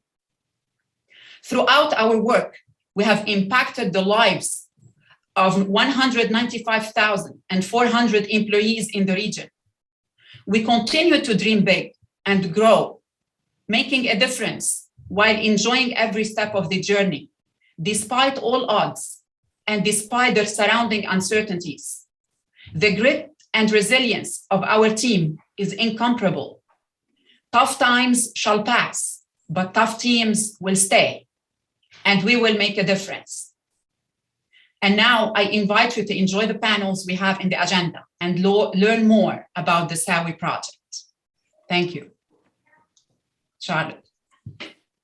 Yes, thank you so much. Thank you so much, Lama, for the inspiring speech and for your leadership throughout. So the title of my brief talk is Creating Knowledge to Address the Data Deficit. And so creating knowledge to address the data deficit is in fact a new iteration of a core phrase that inspires our work at Sybil, to create knowledge. Indeed, the original seed project that predated Sybil bore a title that this phrase aspires to: knowledge is power. The KIP project and the later development of our index, the KIP index, harnessed the same sentiment and meaning of this phrase. So in my brief talk, I want to take a moment and speak to this phrase and draw out the link it has fundamentally and foundationally to our work in Sawi. To do this, I make 3 points that are intimately intertwined with the idea that knowledge is power. Knowledge is power is in fact the spirit that animates all that we do at Sybil and is manifested in our feminist participatory action research approach. I would like to highlight 3 key aspects of this approach. First, our approach is at its core, or does at its core, recognize power and its core link to knowledge. Second, ours is a knowledge, power sharing, and participatory approach. And third, our approach fundamentally seeks to improve the work opportunities and experience of women today, right now, in the region, in real workplaces, through multi-stakeholder, multi-sector partnership built on knowledge and evidence and focus on concrete changes to give power to those who have historically faced pre-existing oppressive and exclusionary structures. 7 years ago, and speaking to my first point about power and its core link to knowledge, 7 years ago, we launched the KIP project, the Knowledge is Power project. It was a US State Department funded pilot project. This was the seed funding for Sybil. It was a generative project that has inspired the essence of our work and the approach that we continue today. Knowledge is power. Have you ever really thought about that phrase or the implications of that phrase? Knowledge is power. Not the Francis Bacon 1597 version, nor the Thomas Hobbes version, but the version of Michel Foucault. Foucault was interested in power and social change, how institutions produce obedience and how institutions perpetuate the status quo, how institutions perpetuate compliance with social norms, not simply under threat of corporal punishment, but as a result of behaviors being constantly sculpted to ensure the internalization of oppression and the perpetuation of the dominant beliefs and values of a cultural system. Foucault argued that knowledge and power are intimately bound up, so much so that he coined the term knowledge power or power knowledge to point out that one is not separate from the other. Every exercise of power depends on a scaffold of knowledge that supports it and perpetuates it. And claims to knowledge advance the interests and power of certain groups while marginalizing other groups. Following this, recognizing power at its core linked to knowledge, and when we started exploring women's empowerment in the region, we turned to explore the scaffold of knowledge that was evident to us. We turned to explore the scaffold of knowledge that supported regional gendered practices at work. When we explored women's inclusion in formal, paid, and dignified workplaces, what we found was that the localized scaffolding for and from the region did not exist. There was a dire data deficit. How were we to move forward when there was no knowledge scaffolding that spoke to us and from us? How can we empower or provide pathways for dignified work and inclusive policies in a knowledge-starved reality?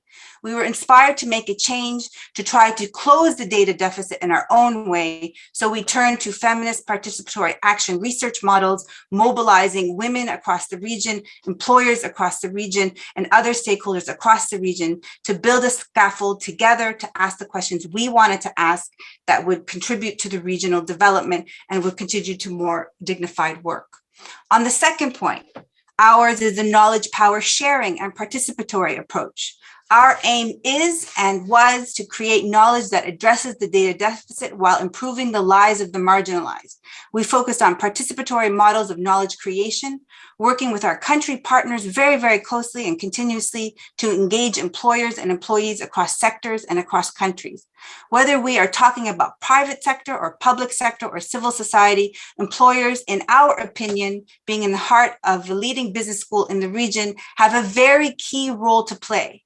The challenge is to mobilize and partner with employers. And to do this, together with our country partners, we identified employers that we believed were half converted, already doing some efforts, but if we joined together, we would be stronger together. So we mobilized these willing employers to share their data, placing serious focus on dignified work and placing specific contextualized questions that we wanted to ask to gather gender disaggregated data over time. This is why we launched, as Lama noted, the KIP Index and the Lived Experience Index. Through the first and second iterations of our efforts to measure women's recruitment, retention, and promotion in the region, as Lama noted, we have surveyed now, with the second iteration, thousands of employers and over 1,000 women, creating knowledge to address the data deficit, creating knowledge for power and a pathway to reduce the structural barriers for women's inclusion. This data provides us with a baseline, which is extremely important, a baseline upon which we can build. This allows us to address employer human resource practices and systems directly. This allows us to create dialogue at the national and transnational level, providing a contextualized interpretation of data based on regional employment patterns, providing a scaffold for change and moving forward. My final point on our approach, or my third point, that our approach fundamentally seeks to improve the work opportunities and experiences of women today through concrete changes in partnership with our country partners and our employers across the region. So we are building the scaffolding slowly. We're inviting others to build the scaffolding with us. But what do we do with this data? And what do we do and this creation of knowledge for the region and from the region? What we do at CIBL is we engage in multiple programs and multiple initiatives that are practice-oriented. We use research to shape practice. We use research to shape activist change. We directly engage with employers through, one example is a mini certification program that we did in partnership with executive education at the Alliance School of Business, a mini certification on the recruitment, retention, and promotion policies. So we turned the data into executive training.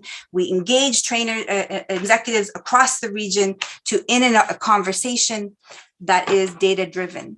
Also, we engage with employers through the Sawi's regional policy work, which we will talk further about and in greater detail in the next panel, showcasing the work, concrete work that improves the lives of real women today through the Sawi project and working with our employers. So with that, I will turn over and introduce our fantastic regional manager, Ms. Olfat Khattar, who will be leading or chairing the next panel called Participatory Action and Policy Change Amidst Crisis.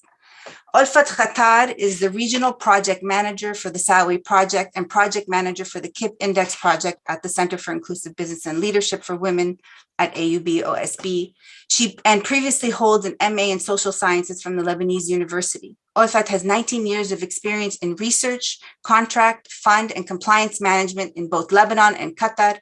Olfat also enjoys 4 years of theater performance and script writing in which she addresses topics related to challenges facing women in our region. If you haven't seen her act, I encourage you to go and see one of her fantastic plays, some of which she writes herself. So Olfat, over to you. Thank you very much, Charlotte, for this introduction. Thank you. And welcome everyone to this panel, Participatory Action and Policy Change Amidst Crisis.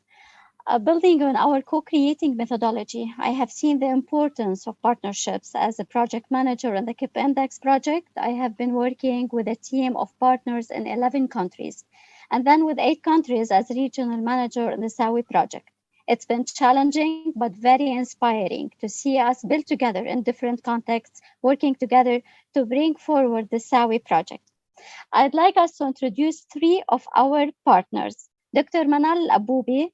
Manal is professor at University Mohammed V Rabat, Morocco, and research affiliate at Economia HM Research Center.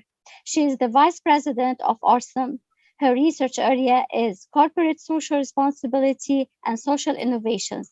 She has published several papers in numerous journals. She is a holder of the Social Innovations Chair at Economia HM Research Center. Ms. Amal Belaid. Amal is an entrepreneur with a background in business development and a track record of success in the oil and energy industry. She is the founder of Apodiox Business Services, which aims to establish an innovative interface that elaborates strategies and offers advisory services for SMEs and international organizations with the target to spur economic growth. And Ms. Tana Al-Khassaouni. Tana is a regional transformative leader, well known for pioneering, practicing leadership agility and efficiency in leading organizational and cultural change to achieve business growth. Tana is also a certified facilitator with proven track record for contributing and laying solid grounds for a mentorship approach in MENA. She acts as the executive director for Jordan Business and Professional Women Association, focusing on gender inclusion to ensure increasing women participation in the economy. Tana is also a business consultant and offers her time to support business growth. First, thank you, Amal, Manal, and Tana for participating in this panel. I would like to ask you if you can present your organizations briefly in a few words, and I will start with you, Tana. Tfaddali. Thank you, Alfat. Thank you, AAB. Thank you, the whole team, actually, and USAID, MEPI, and OSAP for believing in the power of women. Business and Professional Women Association, it's a membership-based organization, a very proactive and dynamic association that has been in the country working and an affiliation of an international business network. We believe that we are a powerhouse that bridge and bring value to women, to inspire leaders and business owners, along with also being able to foster a powerful community that give back to young generations, business owners, entrepreneurs, startups, and provide a new pathway for innovations and expanding of entrepreneurial thinking, future leaders of women who are inspiring and professionally successful. We grow to flourish, and we're here together to support women in business. Thank you so much. Amal, can you tell us, please, briefly about Apodiox? Yes, sure. Thank you, Ulfa. Thank you, everyone. Thank you to all your participants for your interest in this event. Well, Apotheox is a consultancy and advisory firm. As it was just mentioned by you, Ulfa, well, this firm was founded after an extensive experience in the oil and gas sector, in strategy and business development at the level of the MENA region.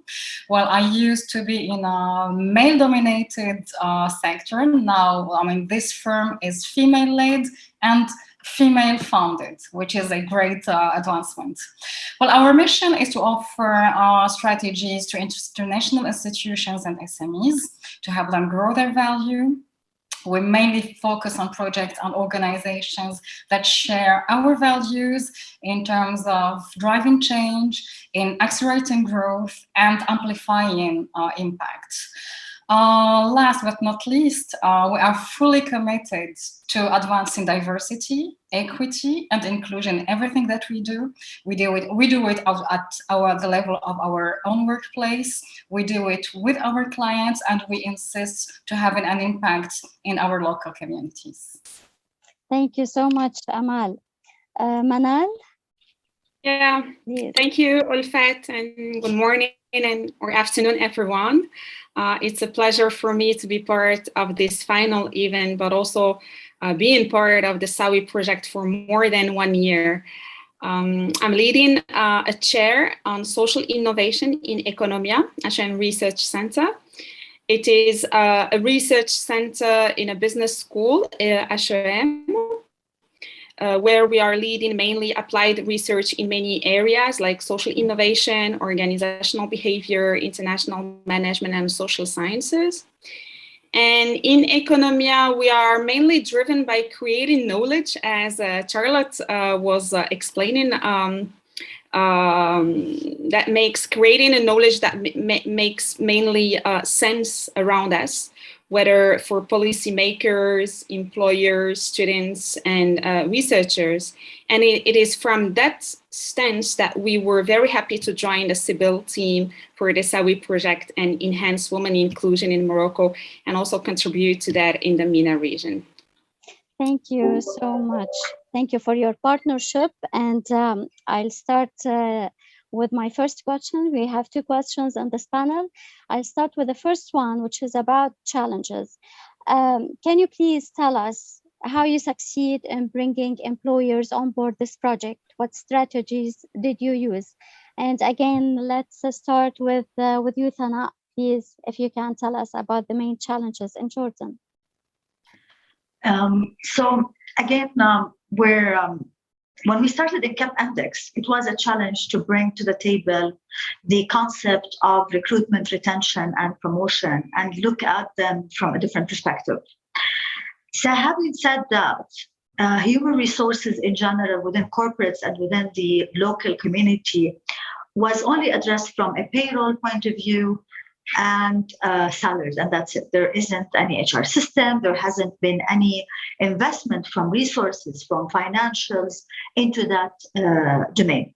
So bringing the corporates or the employers on board and getting them to understand the value of why it's important to have such an activity within their HR or human resources was the first challenge that we have faced.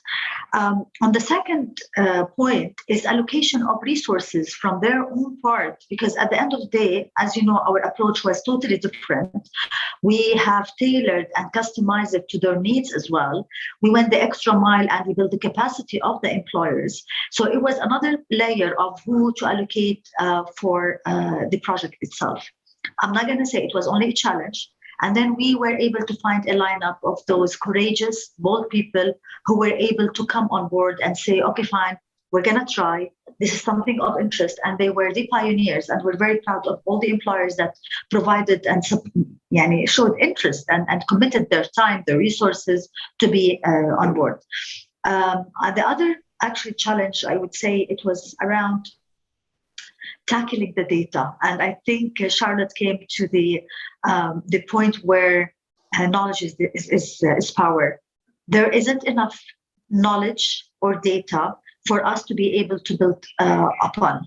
and maybe to convince some employers to understand the value, because it is very tangible value.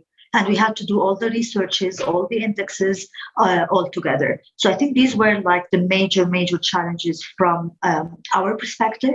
Last but not least, I'm going to end by, if we're going to be supporting, I know the fund was a little bit limited. We've done as much as possible, the whole partners. But I think the other component is it's only one pillar of so many. And we have to continue and ensure that this journey of inclusion of women and strengthening that within any corporate or any employers has to be going on a higher direction. So I hope we'll be able to run another activity together and continue what we started here. Thank you. Thank you so much, Sana. Hopefully, yes, we will never stop and we will continue. Now, I want to hear from Amal. Let us know about the challenges, the main challenges you faced during this journey in Algeria. Thank you. Well, I will not repeat what Sana has just mentioned, but I would like to come back to the macro context that we were confronted to, and I think that this was the common ground shared by all the countries. Well, here, of course, and globally, we have been facing this multidimensional crisis due to the pandemic that had an unprecedented impact on the economy, on the financial situation in each and every country, and also on the social dynamics.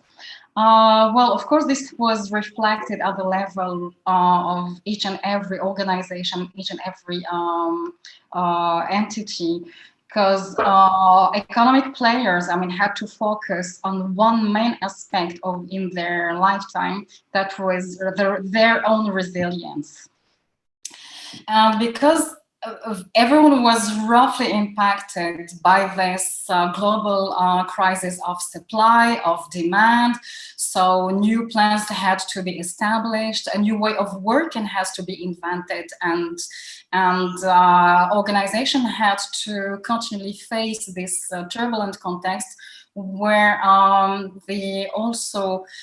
new thinking and a brutal rupture of their old way of working had to be done in a quiet, quick fashion.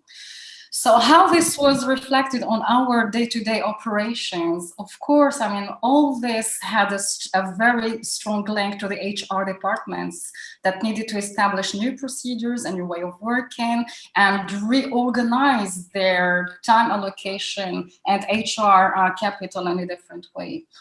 So we really had to compete in a very fierce way with these high corporate priorities of resilience and survival, and trying to advance this nonetheless important issue of advancing women in the workplace. So that was the major challenge for us, especially that it had also to challenge sometimes a way of working and internal HR systems that had approved efficiency, but at the level of some SMEs that were not formally captured somewhere. So we had to address this gap, try to come back and to close these gaps, plus trying to add this additional layer of having this gender lens in the HR policy in a structured way.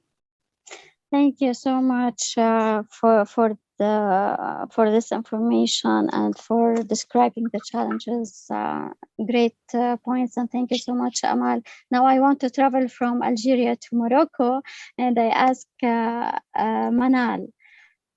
Yeah, well, actually, regarding the fact of bringing employers on board, actually, that was not challenging from this beginning, because bringing employers to discuss gender inclusiveness is not a challenge by itself, because in Morocco, employers are already aware of the issue, and many of them are already engaged in the SDGs implementation within their organizations. Mm-hmm. But then, and thanks to the several Sawi meetings we had at the MENA level, what we have explored is this huge gap in terms of data availability that documents women's inclusiveness and or exclusiveness in the workplace. And this was extremely interesting for employers. So the main argument that has helped us bring in employers on board is the KIP index, actually.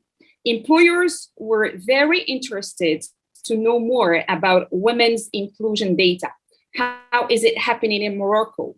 What organizations are doing to advance their practices in that issues? And also what are the lived experiences of women in terms of inclusion and exclusion? They really wanted to hear from the field what is happening and what are the data that is available so that they can go further and go beyond their convictions. So also beside that, employers also needed a kind of valuable network, which is something that we were able to offer them thanks to the great network we had at the MENA region. This network offered the possibility of exchanging best practices, working on what works and what doesn't. And so they all agreed with the idea of creating what we have called here in Morocco, the consortium of Moroccan employers engaged for women inclusion. And they all are engaged, and we are also engaged and very motivated to continue working on this, because then it's kind of frustrating if you stop here after all the great job we did together up to now. Thank you so much. So, we asked about the challenges, and as I mentioned in the brief description or introduction of this panel, it was challenging but inspiring. And hearing from you, talking about the challenges, but at the same time, finding or how you resolved it or you dealt with it, and how you want to continue the work. This will take me to the second question and the last question in this panel. What was the proudest moment? We're talking now about the bright side of this journey. What was the proudest moment, and what do you hope to see next from this network we created together? And let's continue with you, Manal. You were talking about the challenges, and now let us know about the proudest moment.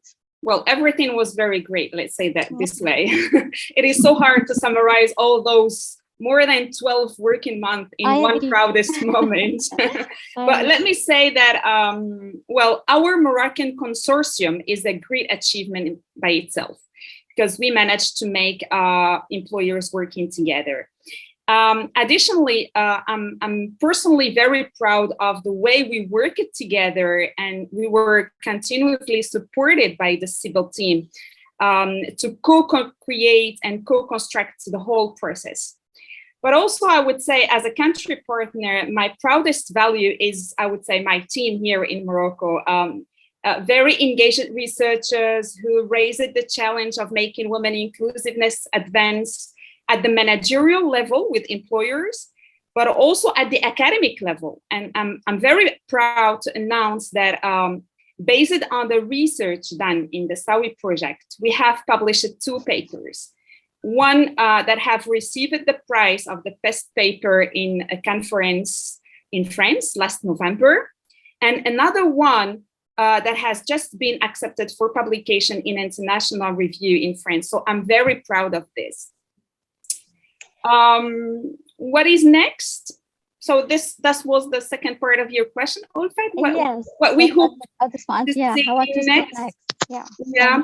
Well, we created together. Yeah. We are very engaged actually to continue working with employers for at least 2 areas. The first one is about policies implementation, and the second one is about impact measure. They are very interested to do that. And we are, as academic, we are also very interested to do that.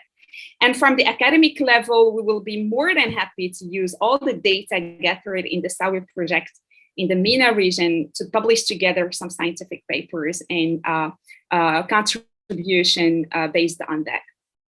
Thank you so much, Manal, and we are proud as well of all what you have mentioned in this panel. Amal, tell us about you, the proudest moment and what you see next. Yes, thank you. Well, I'm also very proud of what Manal has just announced. So let me share this with you, and bravo Manal and to the whole team, because we're part of the network. So it somehow reflects on us. Well, yeah, also, I mean, from my side, it's quite difficult, I mean, to summarize, I mean, those many moments of pride that we have had all through this long year of cooperation. We had them at different moments, at different times. Maybe, well, I will summarize it in one statement, that is that, especially in terms of the impact that we want to have with the companies we have worked with, is that we have reached the conclusion that the companies that have demonstrated this commitment to gender-related data, to improve processes, to share best practices, are for us the companies that will drive their economic sector and the economy forward. I mean, it's really a conviction. They could prove it to us. Because I mean, this, of course, this project at its scale today is a pilot project. And if we come back on the figures of the international forum that says that we need more than 140 years to close the gender gap, well, I was really proud to share this philosophy of working on strategies of acceleration.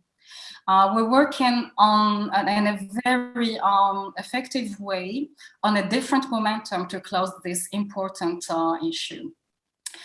And I will come back on what just mentioned Charlotte. I mean, the power of data operated. Why I'm telling this, it's because, you know, when we're trying to engage employers to join this movement, many of them were not in understanding or did not understand the issue of the gender gap properly. They were not conscious of how much far we were globally. And this shocking figure of being or of having women participating for less than 20% of the economic activity was a big shock to some of them, despite the fact that they were fully engaged in the SDGs, despite the fact that they had a corporate company culture that valued female talent and diversity more generally. So thanks to this and the power of knowledge, again, we have seen a quiet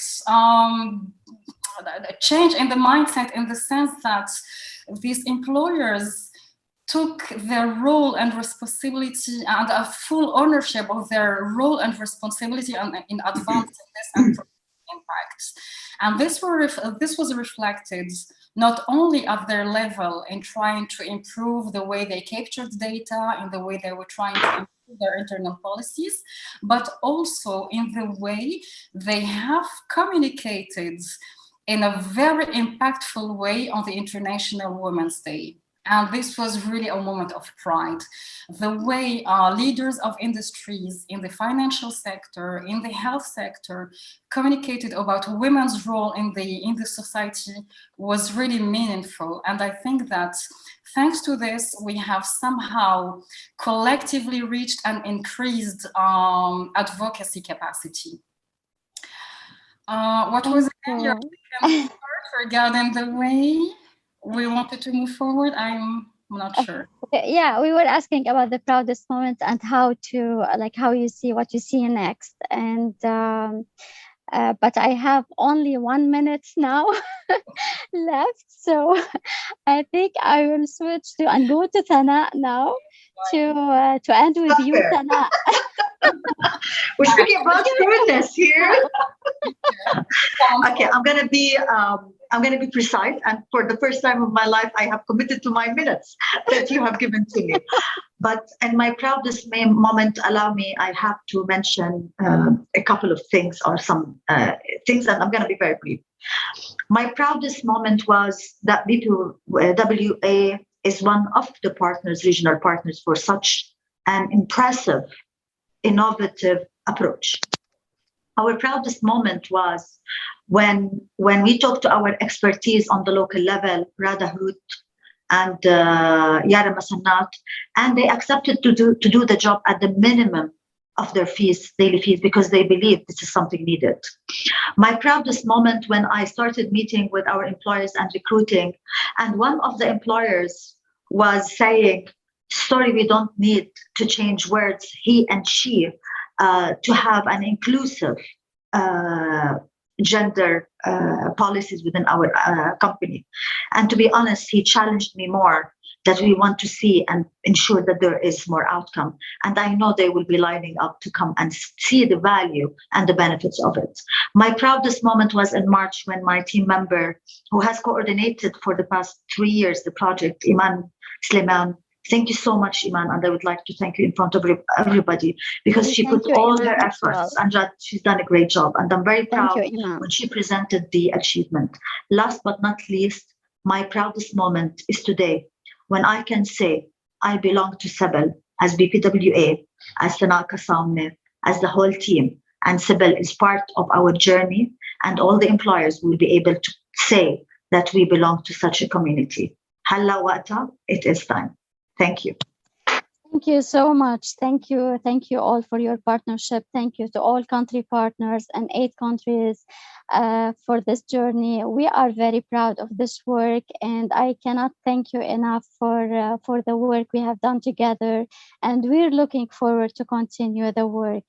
Thank you so much. And now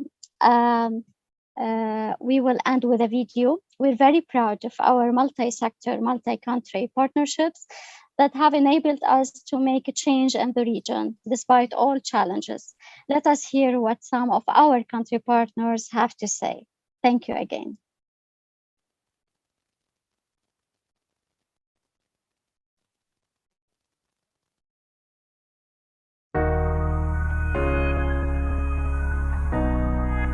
Joining the Sawi project was a great opportunity for us to foster inclusive practices in Morocco, which is part of the DNA of the applied research we are running. As the Bahrain country partner for Sawi, working on this project has given us unique insights into the realities and potential of working women in Bahrain. Sawi was an eye-opening and a much-needed movement to build inclusive workplaces that support a local sustainable economy. العمل على مشروع ساوي ضمن مركز الديمقراطية للجميع في تونس هي فرصة للانفتاح على مشاريع تهم منطقة الشرق الأوسط وشمال إفريقيا. هي كذلك فرصة للتعاطي مع قضايا مهمة، قضايا المرأة. Thanks to the great network offered by Sibyl in the MENA region, the Moroccan Sawi team has experienced the collaborative work where we have shared knowledge through data collection and analysis. We have improved organizational practices, and also we have learned how to accelerate women's inclusion in the workplace. The Sawi project would not have been possible without the founding members and leading partners at the Center for Inclusive Business and Leadership Sybil for Women at AUB and the funding of MEPI, the US State Department program. تجربة العمل مع فريق ساوي هي تجربة ثرية من الناحية العملية والإنسانية. هي تجربة تميزت بالحماس والشغف لإحداث التغيير. Female professionals are ambitious, capable, and have high expectations of their employers to follow best practices. And employers are keen to ensure their policies are inclusive. There is a big awareness from employers and decision makers about the importance of investing in a more inclusive workplace. تعزيز مشاركة المرأة في العمل وتكافؤ الفرص بين الجنسين هي من القضايا الجوهرية في مجتمعاتنا. العمل على تغيير الذهنية والتركيز على أهمية دور المرأة وأهمية عمل المرأة في تحقيق التنمية المستدامة أولوية. تطوير استراتيجيات وخطط تنموية مستجيبة لقضايا النوع الاجتماعي أولوية. تغيير العقليات، تغيير السياسات أولوية. And through our research and consulting work with local employers, we learned that despite the challenging realities, a positive shift is happening. Policies implementation is now a major step for organizations to go further into a more inclusive workplace for women. And it is now time to work together on that. الحين وقتها. Now is the time to make a change. توا وقته باش نغيرو. It's time to make a change. هلا وقتها. Now is the time to make a change.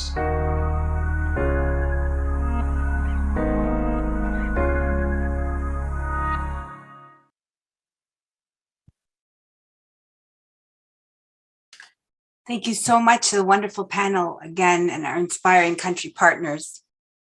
I would like now to move to our next panel. We have a wonderful panel lineup on the Sybil Roadmap for Inclusive Policies. I will begin with an introduction of the chair of the panel, our dear colleague and leader, Deputy Director of Knowledge Management and Research at the Center for Inclusive Business and Leadership, Dr. Claudia Joachim. So Dr. Joachim is the Deputy Director of Knowledge Management and Research at Sybil. She is a sociologist with over 15 years of experience in higher education as an educator, researcher, and lead administrator. Dr. Joachim leads the research arm at Sybil by guiding the team efforts on data collection, analysis, and strategic planning of the KIP Index. She also led the policy analysis and reform efforts of the Sawi project. Her work focuses on creating fair and equitable policies and practices for women in the workplace by leveraging local data with multi-stakeholders. Dr. Joachim is also a scholar at the Institute for Women, Peace and Security in the Walsh School of Foreign Service at Georgetown University, where she just won, we learned yesterday, an award for having diversity, equity, and inclusion, the most inclusive classroom setting. She joins us today from Washington, D.C. Over to you, Dr. Joachim. Thank you so much, Charlotte. It's great to be among you all today, and we are eager to share the Sybil Roadmap for Inclusive Policies with you in just a moment. Human resource policies and procedures are essential to any organization since they provide a formal rule book on the day-to-day operations for all staff to follow and ensure compliance with national laws and sector-specific regulations. And they give guidance also for decision makers to streamline internal processes. As we are using the acronym DEI, which has become quite the buzzword for employers, I'd like for us to keep on our radar that we are focused on diversity, equity, and inclusion, not diversity, equality, and inclusion. And the distinction here and push for equity takes into consideration that people have different realities, and we need to be mindful of those different experiences, such as those between men and women in human resource policies and practices, if we want to create spaces that are truly inclusive of a diverse workforce that we want to see and maintain in the labor market.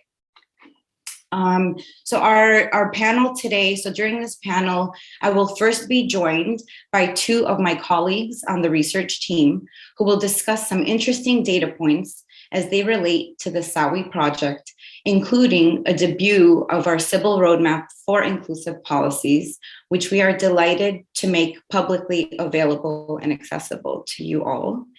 We will then welcome three of our country partners from Lebanon, Bahrain, and Tunisia, who will share some of the structural and internal challenges they encountered during the policy drafting process, as well as some pleasant surprises that surfaced while they were engaging with decision makers in that phase of the Sawi project.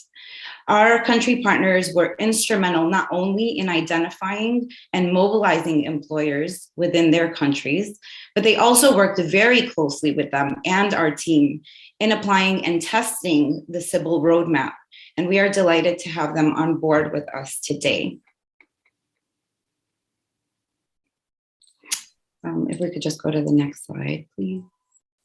Okay, thank you. So the success of the Sawi project is found in the multi-stakeholder partnership that made the numbers on the screen before you possible. So as you can see here, each country illustrates the number of policies that were drafted for higher education, STEM, banking, and healthcare, with the total number of policies for each country on the bottom. We have a grand total of 112 policies, which is one more policy than the ambassador's video earlier, that now consider women in recruitment, retention, and promotion processes quite clearly.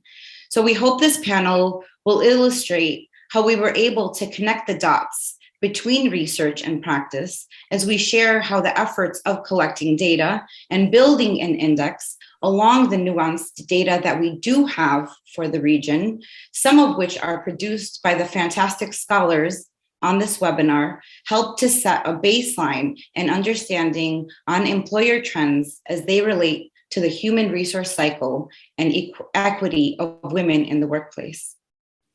Our first panelist, Crystal Abdallah, is a research associate at Sybil.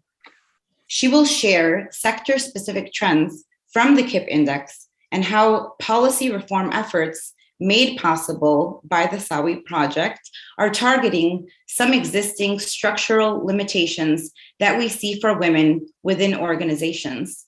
She will share data on banking, healthcare, higher education, and STEM. Crystal, the floor is all yours. Thank you, Claudia. So our team gathered information from local and regional organizations across the MENA to help us assess our baseline, and we use these data to make decisions. As Claudia mentioned, the KIP Index was helpful and provided us with an abundance of data. We would like to share some of these trends with you and how they fit into the policy work we conducted. So starting with the financial services and the banking sector, the KIP Index reveals a lack of gender-inclusive promotion efforts and a need for more women to be placed in leadership positions. Anti-discrimination and anti-sexual harassment policies also proved to be non-existent or not properly enforced. The Sawi project, the commitment and partnership of our country's partners with employers, is contributing to carving a way for women to be promoted and retained in positions within this sector. Most employers focused their policy reform efforts on promotion and retention. So for promotion, the most drafted policies included gender-inclusive performance evaluation and fair promotion outcomes. And for retention, employers mostly chose anti-sexual harassment and anti-harassment policy, in addition to equal access to training opportunities. This shows that employers in the region are heading in the right direction towards making more women-inclusive workplace policies. Next slide, please. Moving on to healthcare and education, which rank higher than other sectors presented here. So comparatively, although we still see a need for improvement in all sectors, healthcare and education appear to have more representation of women than STEM and financial services. Our data show a need for retention and promotion of women who work in these sectors. Again, this coincides with the focus in the country partners' valuable work on policies. For retention in both sectors, as you can see on this slide and on the next slide, employers mostly focused on family policy, violence-free workplace, and breastfeeding policy. For promotion, employers were mostly interested in gender-inclusive performance evaluation and fair promotion outcomes. All right, next slide, please. Thank you. So moving on to STEM, science, technology, engineering, and mathematics is the lowest ranking sector on the KIP Index. So there is a disproportionate ratio of men to women who are represented in STEM-focused sectors. One of the key issues is the point of entry to work. So unlike the previously mentioned sectors, recruitment here is of particular importance. Additionally, promoting women who are already recruited will support with their representation in leadership positions. So the good news is that the policies that employers were interested in lean toward addressing this gender gap. Most of the employer policies focused on recruitment and promotion, which is great recognition and a step in the right direction. When we look at recruitment, we see that fair and bias-free interview and equality in the pool of applicants were important. And when we look at promotion, we see that gender-inclusive succession planning and fair promotion outcomes were also critical. So, as illustrated in these trends, we are seeing that as we are working on policies with multi-stakeholder team, many employers recognize the area in their human resource cycle that need to be more inclusive to women, and they are eager to work on addressing them. Now, I will hand it over to my colleague, Axel. Thank you, Crystal. So to support employers who wish to embark on a similar journey in making policies more inclusive to women, and in line with the commitment we have to make data and reporting accessible to and for the region especially, we have created a 6-step guide to outline the policy drafting and implementation process that is shareable. You can find this and other publicly available resources on our Knowledge Center page. And I'm going to be sending the link on the page on the chat for anyone who wishes to explore the roadmap in more detail in a minute. We will now debut a short video that captures Sybil's roadmap for strategic change, and we highly encourage you to share this roadmap with your employer network. The steps we outline here are based on the policy work we have been doing on the Sawi project.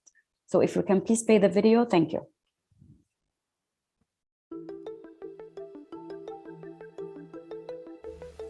The Civil Roadmap for Strategic Change is a six-step approach that offers employers the resources and information they need to address policy reform efforts that are more inclusive to women. On our page, you will find detailed information of every step of the roadmap. You can also click on each step of the roadmap for more details. The first step of the roadmap is to create a diversity, equity, and inclusion committee composed of various members of the organization that are knowledgeable, committed, with some of its members having decision-making power to be able to implement the changes. The second step is to conduct a needs assessment by engaging in policy identification meetings to assess existing shortcomings, followed by identifying policies needed. On the website, we've provided general guidelines to help employers prepare for the needs assessment phase. We also developed a tool called the Gender Inclusive Policy Audit that organizations can use to assess the current strengths of their inclusion efforts. In this section, you will also find CIBIL's menu of policies that include the three main dimensions related to the human resource cycle: recruitment, retention, and promotion. The third step is the actual policy drafting process, and while we do not share the templates of the policies online, we have developed a guide that helps employers to define the main policy features, consider the legislative landscape, customize the policy according to their needs, and coordinate with legal, finance, and other stakeholders to formulate the required policies. Step 4 of the roadmap outlines the different resources that are necessary in making the policy reform effort in organizations reality. We consider staff members, or people, time, and budget allocation, to name a few.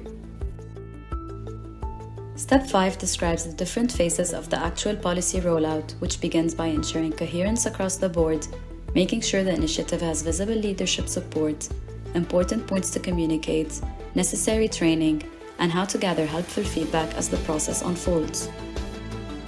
Finally, Step 6 lays out a number of indicators that shed light on the monitoring and evaluation process needed to reinforce any policy and see change over time, such as including gender disaggregated data. We also offer a way for how employers can follow up on their results. On behalf of Sawi and the CIBIL team, we encourage you to explore the Knowledge Center page in more detail and share this roadmap with your employer network.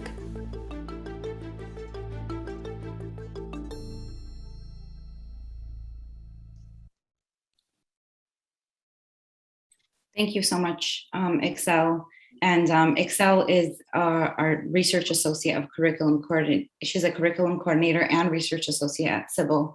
And the roadmap she just shared was carefully crafted by our team during the Sawi project, with the goal of providing employers a step-by-step guide on what resources and tips to consider for their organizations that would make for a more women-inclusive workplace. So we strongly encourage you to click on the link she provided in the chat and save that link and share it with your network, and it'll take you to our Knowledge Center page. You can find the roadmap alongside additional information as it relates to the KIP Index, the Sawi project, and more. So thank you, Excel.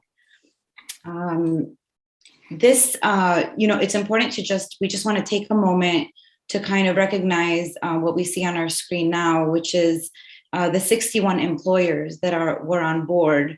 And it was due to our country partners mobilizing efforts that we were able to work with and build that bridge for employers to join us on this effort to have more inclusive policies for women. So our collaborative effort yielded to tremendous results in the types of policies drafted in each sector, as Crystal was explaining. And our aim is to build a network of employers across the region that then continue to have this conversation, to elevate and leverage this kind of conversation amongst the sectors and across the region by making them purposefully and intentionally more inclusive to women. So I just want to take a moment to thank and recognize all of the employers that were on board.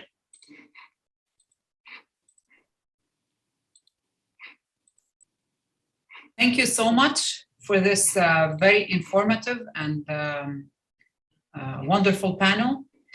And now we move on to our next panel on gender lens investing, finance. No, Lama, we're now it's the country partners, and then we'll go to gender lens investing. So just okay. one, I think we have just a few more minutes. All right. Okay, thank you.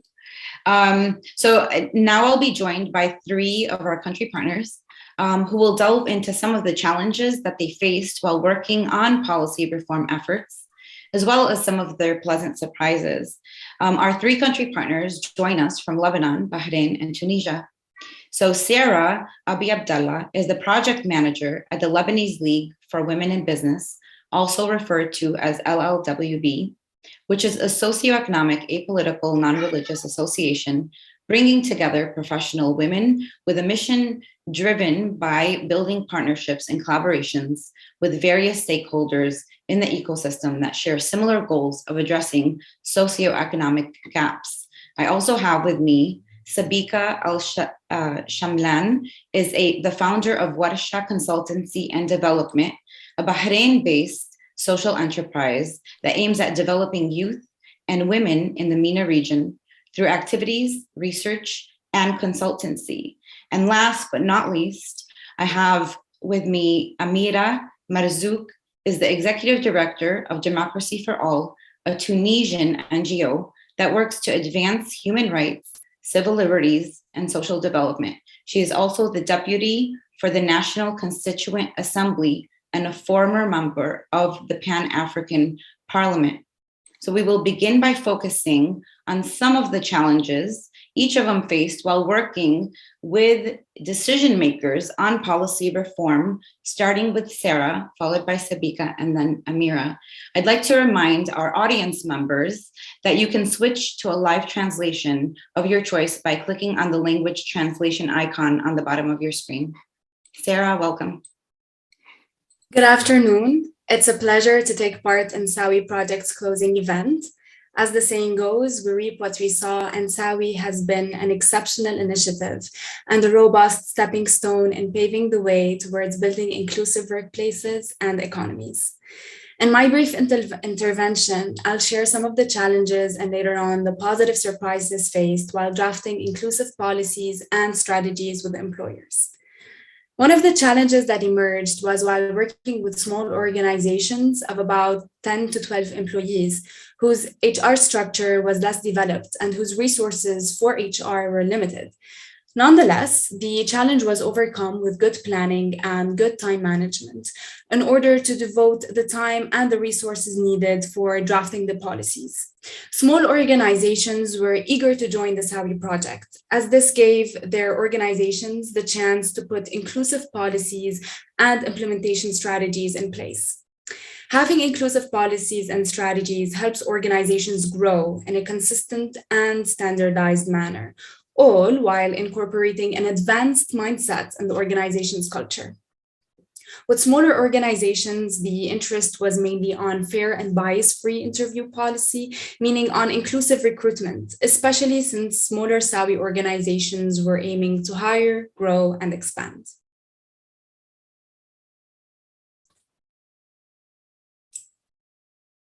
Thank you. Thank you, Sarah. Thank you. For those insights. Sabika, you can go ahead and share yours.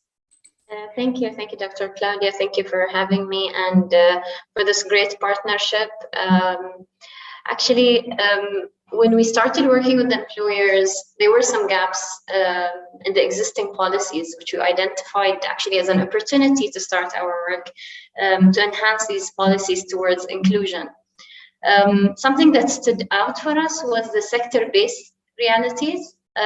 Especially that most of the employers that we worked with in Bahrain are considered large organizations that are nationally regulated.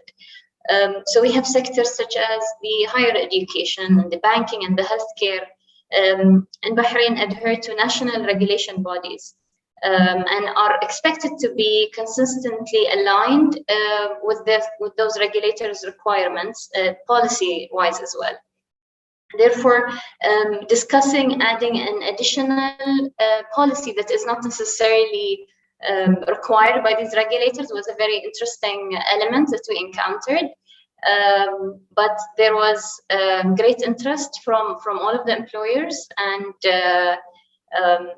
which is why we have, I think Bahrain has the highest number of policies adopted amongst the 8 countries. Another challenge that presented itself was the process of actually selecting which policy area to start with. So with each employer, we presented a menu of policies. We discussed different areas under the recruitment, retention, and promotion. We had to follow a unique process with each to identify which area speaks the most to their needs. So I think that was a very interesting kind of element that we encountered as well. I can share reflections on surprises later on that speaks to both of these challenges. But yeah, that's it for now. Thank you, Dr. Claudia. Thank you so much. Amira, if you want to share yours. Yes. شكرا كلوديا على التقديم، شكرا للمشرفين على تنظيم هذه التظاهرة. بداية باسمي وباسم مركز الديمقراطية للجميع أتوجه بالشكر لمركز الأعمال والقيادة الشاملة للمرأة ستيبل وكل الفريق الإداري والفريق الخبراء على تعاونهم المتواصل. ونحن نحتفي بالإنجازات لابد أن نذكر بالتحديات. من أهم التحديات التي واجهتنا في تونس تتعلق بخلق الشراكات مع القطاع العام، ويعود ذلك إلى القوانين المنظمة للقطاع العام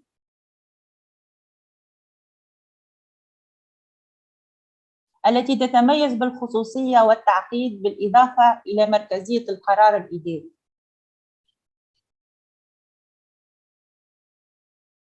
فهامش الحرية للمسيرين يبقى محدود جدا.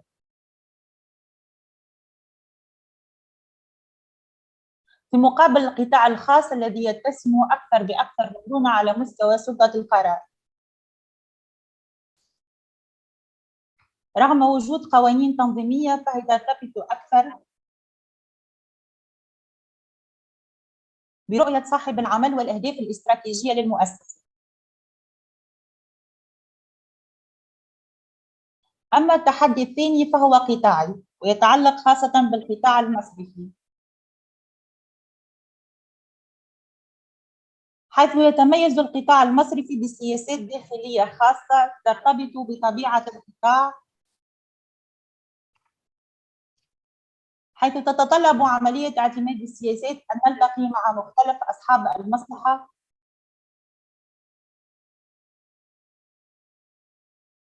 فيتعدد المتدخلون من الموارد البشرية، المسؤولية المجتمعية، المكلفون بالتأمين الاتصال والتواصل وغيرها مما يؤدي إلى توزيع سلطة القرار ويبقي بدلاله على نسق اعتماد السياسات ومجالات تدخلها، سواء كان ذلك بالتوظيف، بالاسترخاء والترقية وخصوصية كل سياسة ثم تطويرها، بالتالي يؤثر على نسق عملية اعتماد هذه السياسات.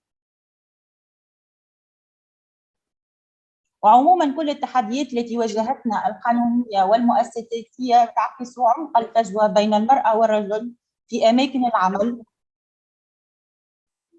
وتدعونا لتكثيف الجهود لتعديل الأفكار النمطية التي تسود مجتمعاتنا.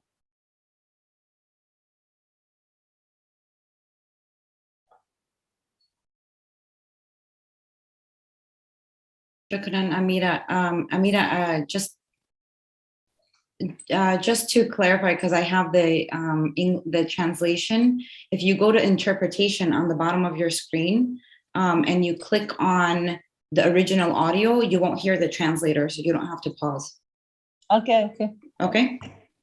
Thank you. Okay, thank you everyone for that. Next, we are going to delve into some of the pleasant surprises that were encountered by our country partners. And we will begin with Sarah, followed by Sabika, and then Amira. Sarah, the floor is yours. So when it comes to the surprises faced in the drafting process in Lebanon, they mostly originated from the external situation in the country as employers' focus became distorted and shifted. Nonetheless, once employers were reminded of the purpose and reason for joining Sawi and drafting an inclusive workplace, that's when employers decided to block the outside noise and redirect their energy to Sawi. Employers were mostly thrilled when they knew an implementation strategy was in place, as this meant the policies won't remain words on paper. Moreover, the tracking strategies were a great way to combat the tokenism theory, which meant that the policies are not just going to be drafted for formalities, rather their application and evaluation was guaranteed to take place. The tracking mechanism required HR and relevant personnel to regularly exercise record keeping. In addition, this meant having a well-structured evaluation report whereby HR fill and address certain points to see whether the set inclusive policies achieved their objective. The evaluation form also includes suggestions, recommendations, and corrective actions for moving forward. I'd like to conclude with feedback from the managing partner of AMC, one of the Lebanese Sawi employers. Quote, with Sawi project, we found the perfect way to put that inclusive culture we always had into words and formalize the process, unquote. Finally, I'd like to swiftly express my gratitude for Sybil team and LLWB's constant support and guidance throughout the policy drafting process. Having the right expert and professional mentorship helped draft and combat any challenge that came our way in the policy drafting process. Thank you. Thank you, Sarah. We're also very grateful for you and for having you on board. And I know you've been with us for over a year. So thank you so much for your partnership as well. Sabika? So something worth noting was that actually all of the Sawi partners in Bahrain were organizations that have existing equal opportunity committees, all 9 of them, which was something very, I think, made our lives easier because they're already on board, they already are part of the movement, and they have existing efforts towards inclusion. All of those partners surprised us, I think, with their willingness to have a reflection process to be able to identify where they can enhance even more towards inclusion. And I think something that was very useful for us was that during the phase of identifying which area to work on, the team presented best practices from around the world, actually, for each sector. So we have actually, this was very relevant, especially for higher education, as well as for the healthcare sector, where we had our partners were considering themselves competing on the global level or on the regional level. So they were very interested in having this kind of honest analysis to compare what is out there in each of these areas, what is most relevant for them to be able to compete globally within their sector.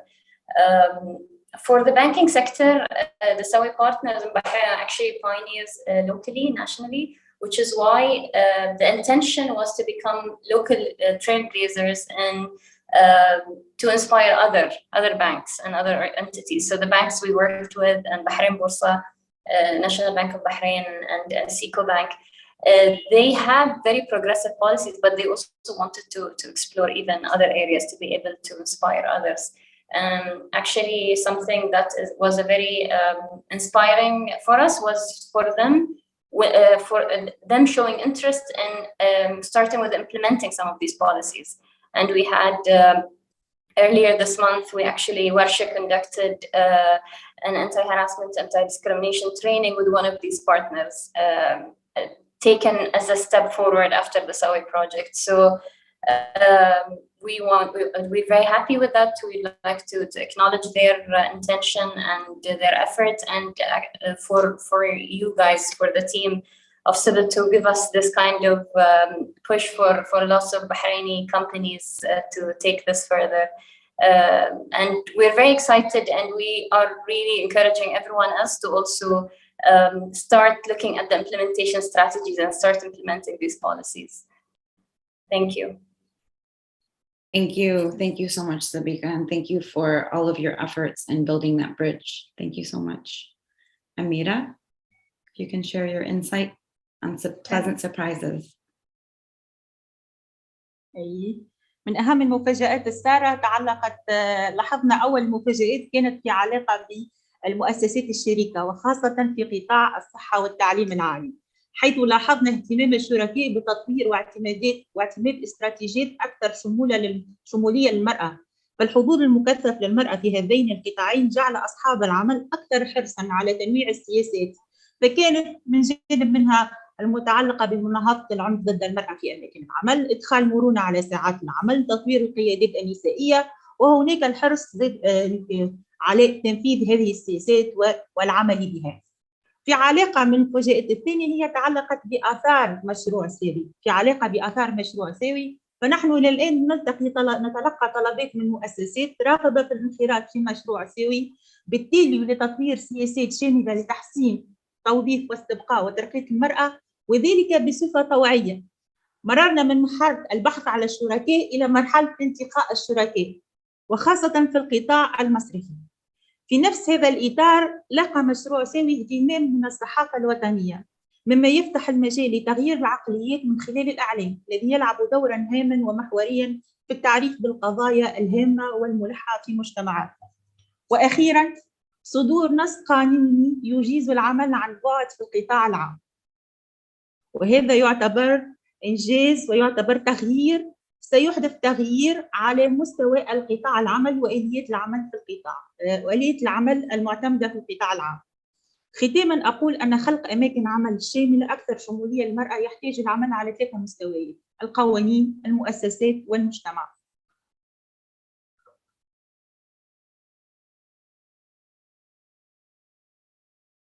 Thank you so much. Thank you, Sarah, Sabika, and Amira, for sharing these wonderful insights.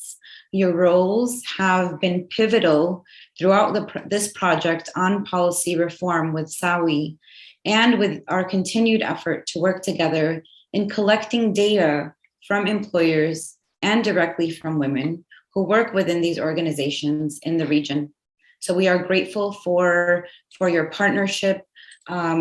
It is because of your partnership, we lean on your expertise to guide us through the nuance that we need, especially as it relates to national and community contexts that makes for more robust data, reaching persons and institutions that we would not be able to on our own, and building a stronger partnership. So thank you. Next, we will hear a bit from our trailblazing employers in the region themselves, who have recognized that there is a need for structural change within their organizations and are making efforts to be more inclusive for women by purposefully integrating policies and practices that support women's access to and within the human resource systems. We will now share a video to hear more from them directly.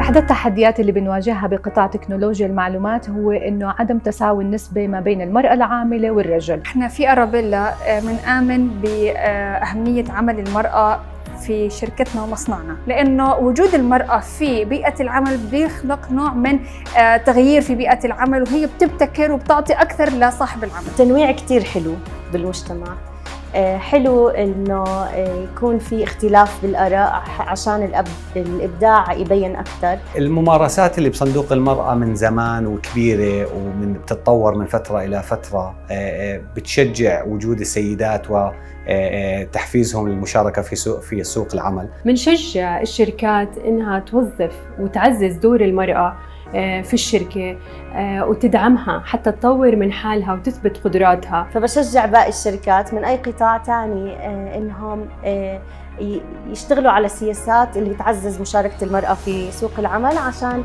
يحسوا بالفرق والأثر، ورح يشوفوا إنه إبداع رح يكون أكتر والإنتاجية عندهم رح تكون أكتر. فإذا كان هناك في برنامج سياسات زي ساوي بيساعد على إنه يسد الفجوة في سياسة العمل تجاه المرأة، بشجع كل شركة إنها تروح لهذه السياسات. مشاركتنا مع ساوي فتحت عيوننا على كتير تفاصيل إحنا ضفناها لممارساتنا وإجراءاتنا ووثقناها ضمن سياسات رسمية. إحنا كنا واصلين لمرحلة كتير منيحة، بس بضل في تفاصيل بمشروع ساوي لفتوا نظرنا لإلها، فتحوا آفاقنا عن نقاط كتيرة عكسناها على سياساتنا. مشروع ساوي كتير ساعدنا إنه نقلل معدل الدوران ونزيد معدل ديمومة الموظفين في المؤسسة، وهذا هو هدف أي مؤسسة بتشتغل على استراتيجية، لأنه أي مؤسسة هدفها بالنهاية تقليل المخاطر اللي قد تنجم نتيجة أهم عاملين اللي هو واحد منهم دوران الموظفين. نحاول من خلال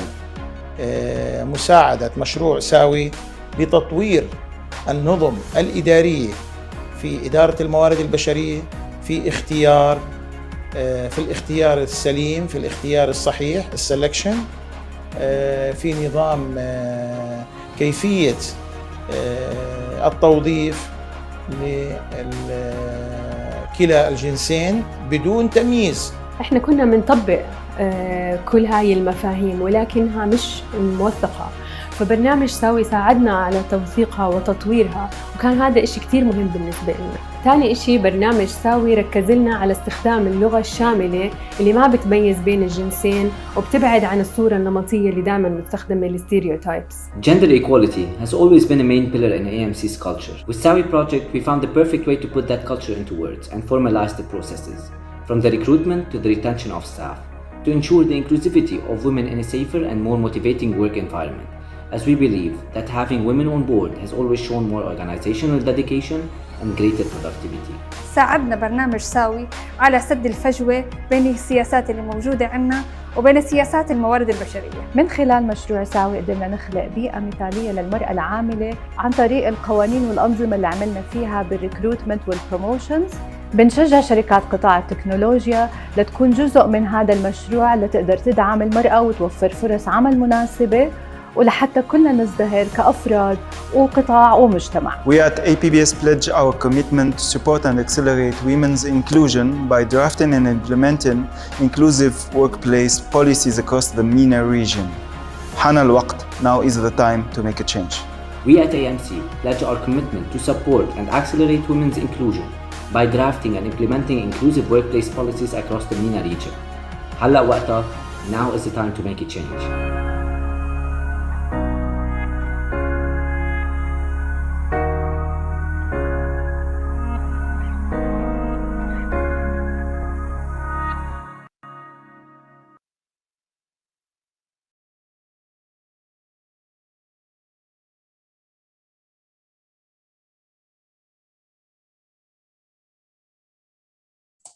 Lama, you're muted. Okay, now it's better. Thank you, Charlotte. Thank you so much for the great panel and insightful discussions. And now we move on to the next panel on the agenda. Our next panel is on gender lens investing. This panel will be moderated by Dr. Wasim Bou. It gives me a great pleasure to introduce Dr. Bou. Dr. Bou is an associate professor of finance in the Alayan School of Business at AUB and a founding member of Civil for Women. He is a leading figure in teaching and scholarship with a focus on finance and banking. His research focuses on the fields of equity, fixed income investments, banking, and supply chain finance. Currently, Dr. Bou serves as the director of the investment management program at OSB at AUB. He is currently spearheading the Arab MENA's first efforts towards gender lens investing by exploring the nexus of gender inclusive systems, research, and financial trends in the region. Beyond the bottom line, gender lens investing will allow the region's economy to recover while being inclusive and untapping the full potential of women and marginalized communities. It's a great pleasure to welcome you, Dr. Bou. The floor is yours. Thank you, Dr. Today, I'm pleased to discuss with our panelists gender lens investing, GLI. As you most probably know, finance and impact investing can be used to drive a positive social change by aligning invested capital that seek financial returns with values. GLI offers investors the opportunity to connect the mission with their asset management. Most importantly, GLI goes beyond a small group of philanthropists to engage investors who would otherwise focus their funds in areas that prioritize financial returns. So impact investment may be able to use capital more efficiently than philanthropy through generating financial returns in addition to the social returns by leveraging on loans, investments, and other financial products to enhance its impact. Hence, given the positive impact of GLI on women empowerment and gender equality, we have spent a full year at Sybil marketing the GLI concept comprehensively across the MENA region. First, we offered the Sawi GLI mini certificate in collaboration with the Executive Education Office at OSP for the participants who attended our 3 online modules. In these modules, we defined GLI and described the general GLI landscape in the MENA region. We made the business case for GLI and stressed the need for GLI capital to be channeled towards companies that have gender-inclusive HR structures and supply chain policies. We also brought a panel of international GLI experts to discuss GLI in action. Then we discussed the strategies that employers and investors can follow to maximize GLI benefits, based on which we tailored a strategy toolkit to guide employers and investors in order to push GLI forward in the region. Finally, we asked the participants to develop a GLI initiative for their own companies. Since GLI is still in its infancy, and as we are constantly learning from the discussions that revolve around it, I'm pleased to introduce today our panelists who accepted to share with us their valuable GLI experiences. Our first panelist is Ms. Haley Schaefer. Haley is Vice President and member of Alternative Solutions Group within BlackRock Alternative Investors. Haley is the lead strategist for the BlackRock Impact Opportunities Fund, which is a return-seeking impact fund focused on investing in communities of color in the United States. Prior to Alternative Solutions Group, Haley was a member of the BlackRock Alternative Specialist Team and was focused on the delivery of the illiquid alternative strategies platform to institutional clients, which includes real assets, private equity, and opportunistic private market investments.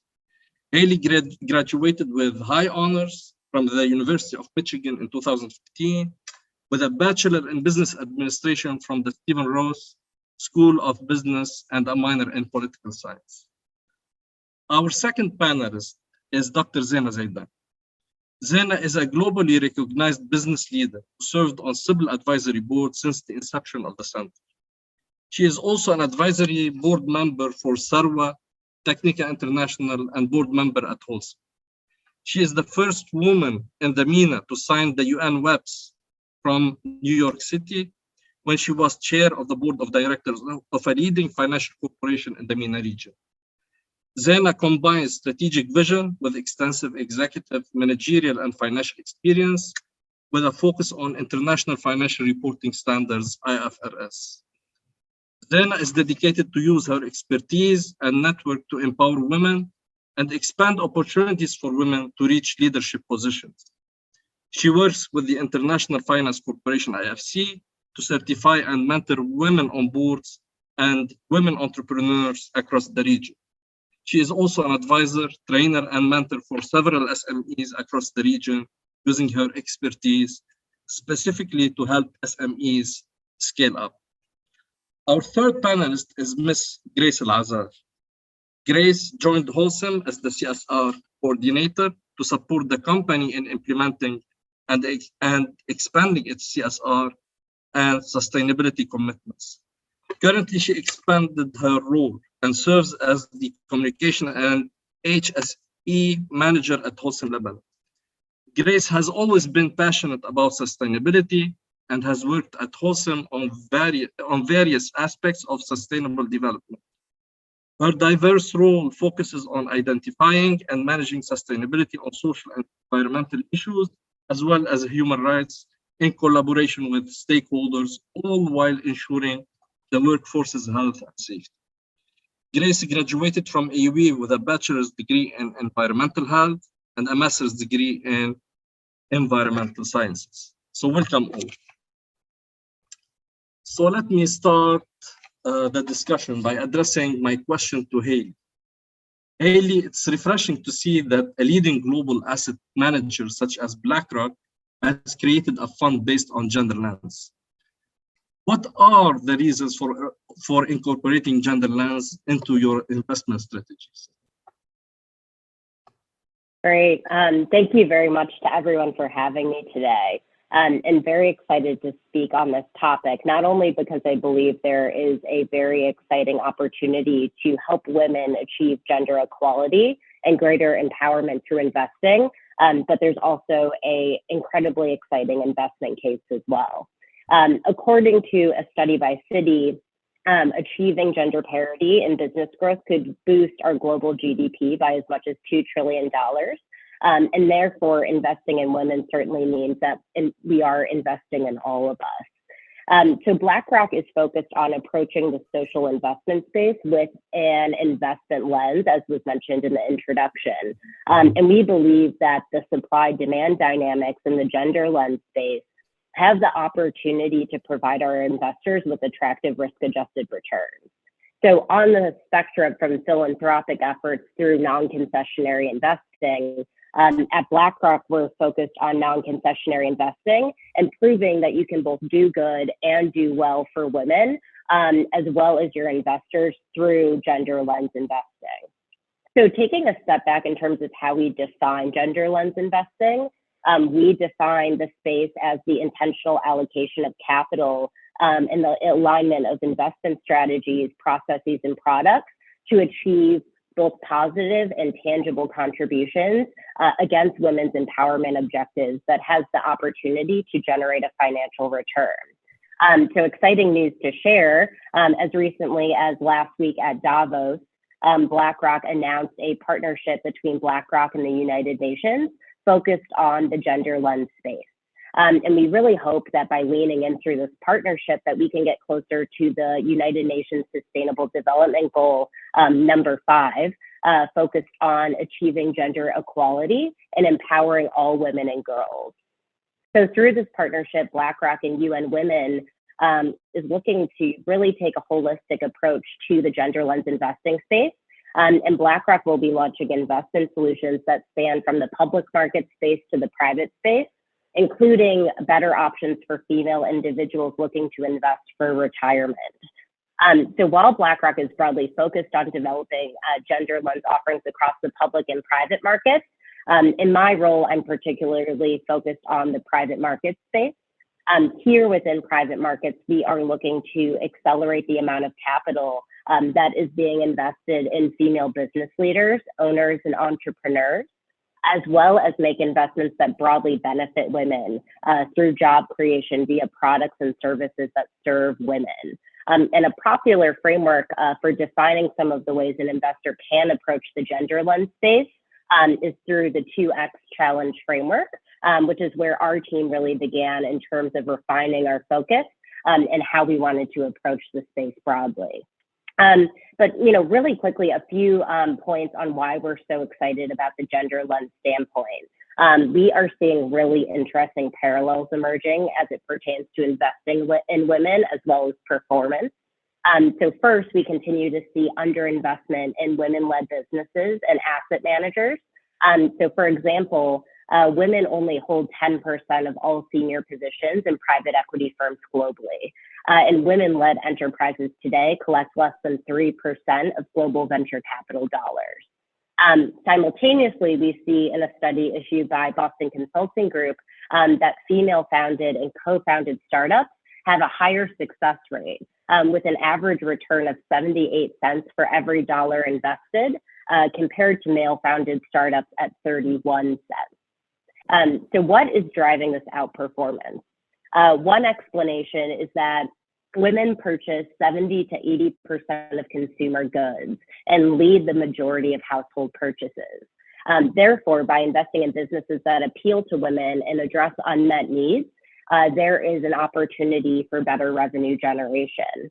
As it pertains to female manager performance, Goldman Sachs analyzed fund performance during the COVID downturn and found that even after adjusting for risk, female managed funds on average outperformed their male counterparts amid the coronavirus-related market swings of 2020. Again, this data really supports the building case for diverse investment teams and better investment performance. Second, we continue to see low representation of women in the workplace, and this has been discussed during panels today, specifically within leadership positions. So, for example, in the United States, women working in the corporate world only held 24% of C-suite positions, and women of color just 4%. This has unfortunately deteriorated further as millions of women left the job market to care for their children during the COVID-19 pandemic. However, in parallel, we see really exciting data coming from Harvard Business Review that companies with more women in the executive leadership are more profitable on average. Women also tend to make better overall leaders as rated by their colleagues, according to a Harvard Business Review study. Again, really demonstrating interesting ties between diverse teams and better performance. And it is expected that there will be 100 million more women in the global labor force by 2030, and conditions will need to continue to improve in order to accommodate the changing workforce landscape. So there's a lot of really exciting spaces that we are eager to invest in, and again, very much doing it through a lens of both producing attractive risk-adjusted returns for our investors, but also doing well by way of promoting women. So I could go on forever, but I'll pause there. Clearly, I'm very excited about this space. Haley, a very quick question. What are the strategies that you use to deploy capital and select the companies that you are willing to invest in? So what are the filters that you are using? Yeah, so through our new partnership with United Nations Women, BlackRock is going to be looking to launch strategies across the spectrum of public to private opportunities. I'm primarily focused in the private market, so we'll speak most specifically to how we're approaching the private market space. I would say that we are looking to really lean into the 2X challenge framework that I mentioned earlier to really invest through two doorways into investing in women. So first, the focus on female business leaders, owners, and entrepreneurs. And then second, investments that more broadly benefit women through job creation or through products that serve women. And here, a few themes that are emerging that we're really excited about as an investor. We are considering direct investments in spaces such as education and retraining programs that are focused on empowering women to have full participation in leadership and innovation, as well as decision-making, particularly in high-growth industries such as technology and engineering, healthcare investments that are focused on providing women with improved healthcare access, technology, as well as healthcare experiences. And then finally, investments that provide equal rights to economic resources, such as financial services, as well as investments that support female-run businesses. And then, I would be remiss to not touch upon the role that women have to play within technology, as well as our transition to a sustainable economy. So a big theme we're also looking at right now through direct private markets investments is how can we promote the female role in this broader transition and innovation period as our climate is changing and we're transitioning to a more stable economy. So hopefully that brings to life a little bit more how we're approaching the space and what we're excited about today. Thank you, Haley. Zena, can you share with us your views about the landscape and opportunities of GLI in the MENA region? You are muted, Zena. Zena. Yes. Thank you. So it's my privilege to share with you some takeaway points from our panel on gender lens investing, GLI, which was the second module of the mini certificate program that you, Dr. Wasim, just mentioned. So the program focused on understanding women business power in a more formal language, explore investment processes and structures that can facilitate optimal usage of human capital through gender inclusion in the workforce. So we were 3 panelists, Mrs. Rajal Mazroui, who is the Executive Vice President at GIFC FinTech Hive from Dubai, Mrs. Lindeka Dzedze, Global Markets Head of Strategic Partnership at Standard Bank Group, and the Chair of African Women Impact Fund from Johannesburg, and Dr. Olivier Charnot, who's the founder of Impact Dev and Planet People from Paris, as well as myself as a moderator. So first, allow me to share some news which show that the issue of diversity, inclusiveness, and thus GLI is totally on agenda. Just to reiterate here on what Haley just said. So 1 month ago, the UK's Financial Conduct Authority declared that 40% of board members in UK listed companies should be women.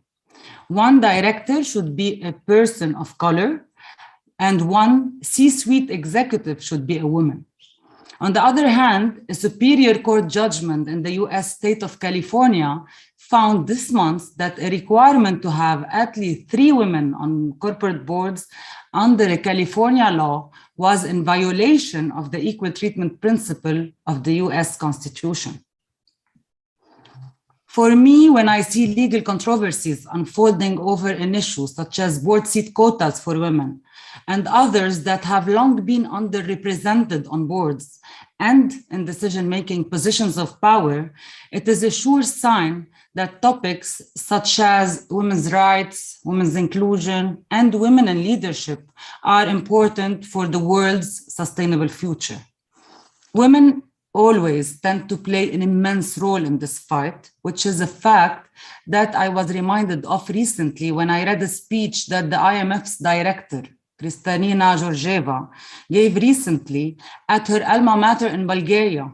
In this speech, she explained how she came to choose for her doctoral thesis the topic of environmental economics, which in hindsight of a few decades has been proven as existential for our economic future. In my moderation of the GLI panel, 3 panelists said much that deepened and expanded my understanding of GLI in MENA and in Africa. So Mrs. Rajal Mazroui shared that businesses founded by women ultimately deliver higher revenue, more than twice as per dollar invested. As the amount of data on the subject continues to grow, we can make wiser investment decisions by becoming more aware of the existing gender components in the investment industry, of our own biases, and of the opportunities that arise from these. However, a common misconception of GLI is that it means only investing in products that explicitly target women and girls. Financial products that address gender inequality certainly fall within the GLI remit, but the term applies to a much broader playing field. On the other hand, Mrs. Lindeka Dzedze stated that we need to accelerate the pace of change. We need to collaborate together to build momentum in creating visibility and awareness. We can accomplish so much more when we work together. Indeed, partnerships between institutions across continents are critical for building a strong infrastructure and network that will allow us to achieve our goals more quickly and efficiently. Funds and intermediaries are the best way for us to accelerate our reach to gender-smart businesses, but finance persists for women fund managers in investing with a gender lens. As for Dr. Olivier, he shared that the highest rates of women's entrepreneurial intentions were observed in the MENA region at 36%. with one of the smallest regional gender gaps in intentions to start a business, only 39.2% for men. Better incubators and accelerators for women in the MENA and African context are needed with more concrete goals and hands-on solutions that take into account vulnerable and marginalized populations. Indeed, despite the business case, private investors still show strong suspicions and biases towards women-led businesses. In 2021, $2.9 billion went to venture capital in the MENA. Female-led startups, on the other hand, receive a very small portion of these funds. Globally, in Africa, and specifically in the MENA, less than 5%. And so, as the moderator of the panel, and today your reporter on its findings, I must say that this panel discussion reinforced my convictions that now is the time to begin investing in structural changes that lead to more gender equitable recruitment, retention, and promotion in workplaces. And also it's the time to begin using finance as a tool for advancing more sustainable models of economic development through women empowered and dignified access to finance. Over to you, Doctor. Thank you, Zen. Thank you. Now I'm going to address my question to Grace. Is it possible to share with us the strategies that you are using to reach gender equality at Olsen, and how these strategies can help you to attract capital and grow further in the future? Thank you, Dr. Bouk. Thank you, Sybil team. We're proud of this partnership and looking forward to more collaboration together. Let me first say that diversity and inclusion is quite integrated in our business. And this really answers the needs and expectations of our stakeholders. It sets out the expected behavior of our employees and business partners. So basically we have available tools, available resources that we use to translate our commitment to D&I into practice. For example, our gender inclusive HR system, our internal policies covering topics such as human rights, social engagement, and safety, and so on. We know that achieving gender equality is a long journey. We know that we still need a lot to do to get to where we would like to be or to achieve our ambition, but I believe we are on the right track.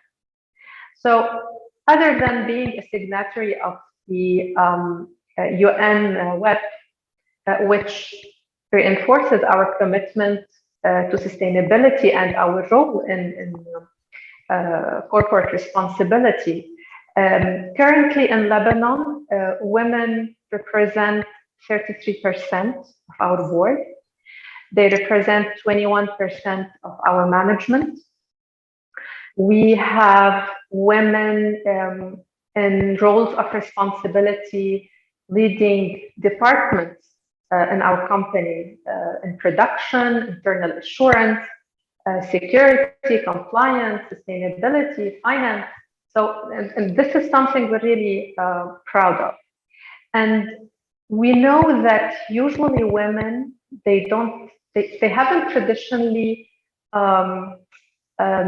were considering, women usually they don't consider a career in our business and the cement industry. And our goal is to encourage more women to be part of our pool of talent, to be more represented, not just in the recruitment, but also being selected in leadership roles, in technical roles, in operational ones as well. And we have also set an objective that by 2024 to have 20% of our executive management to be women. So as you can see, we're increasingly putting conscious effort in addressing not just the selection process, but also in supporting the career development of women and their succession planning. We're also quite active in practicing human rights due diligence. We address salient issues such as harassment, discrimination, women's rights, working conditions, and so on. And last but not least, we have regular reporting on our targets, on our metrics. We report gender disaggregated data, and we make sure that we follow up on our progress. This is a quick, let's say, summary of what we do. Thank you, Grace. Thank you. So let me summarize some of the key takeaways from our today's discussion. There is a great awareness these days that asset managers aim to deploy capital into companies that address women's needs, which can increase women's economic participation while realizing value and unlocking greater economic growth. The business case for GLI is very clear. As businesses that are gender inclusive deliver higher returns.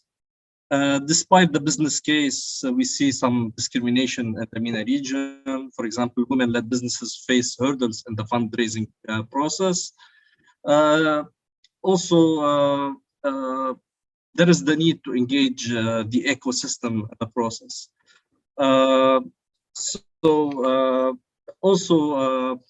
As Grace mentioned, the commitment to human rights policy and UN empowerment principles can help companies to improve their HR structure and policies and progress on gender equality in recruitment, retention, and promotion. I can't thank you enough, Grace, Zena, and Haley, for your participation. Definitely, we are going to reflect later on what you discussed today.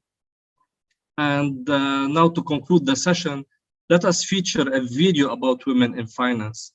The finance industry has always been dominated by men. However, as the director of the investment management program at OSB, I observed that most of my female students has performed at the highest level, and many of them were able to get lucrative positions. Let's hear from four of my outstanding finance students what they are saying about their careers.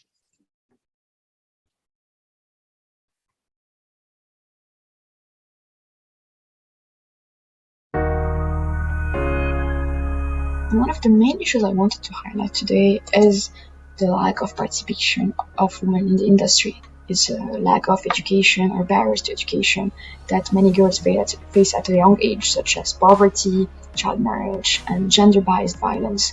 That varies, of course, between communities and countries, but most importantly, that do not enable the same equal access for girls and boys at a young age. And it compounds into many other factors that would not enable them to have the proper training and skills to join the financial industry if they decide to at a later stage. I applied to the position when it was after a long, tedious job hunting season that ended with no result. I applied with a lot of voices in the back telling me that I'm not going to get the position. This is a trading internship and women are emotional. I decided to join finance to inspire other people like me and let them know that even they can land stellar Wall Street jobs.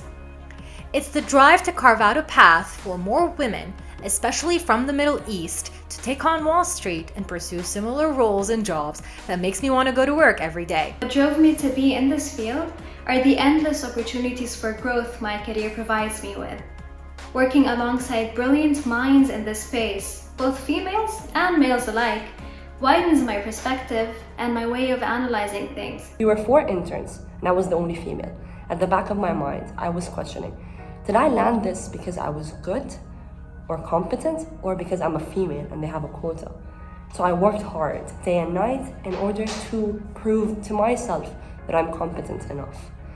However, I got my answer at the end of the internship when I was the only one out of the 4 interns to get this job offer. As a companies and societies, we need to start signaling that both men and women can take on non-traditional role at home and in the workplace. We must always strive to exceed clients' expectations by giving women a more active role in decision making.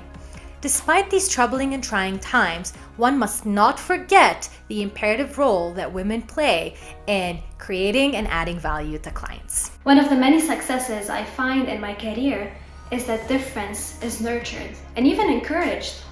Different perspectives and varying opinions are welcome, no matter the gender, no matter the age. No matter what they tell you, women are emotional, women cannot be traders, women can be only on the client-facing kind of jobs. I will tell them no. So how has my experience been like for me as a female in finance? Mind-opening and trusting that females are meant to be in finance just as much as males.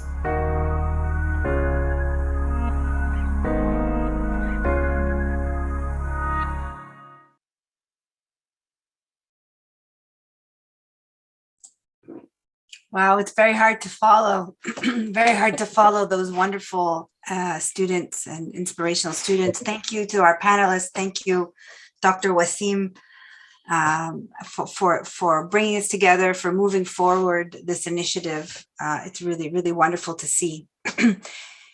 I would like now to move to the next panel. I know we're running over time. We apologize for that.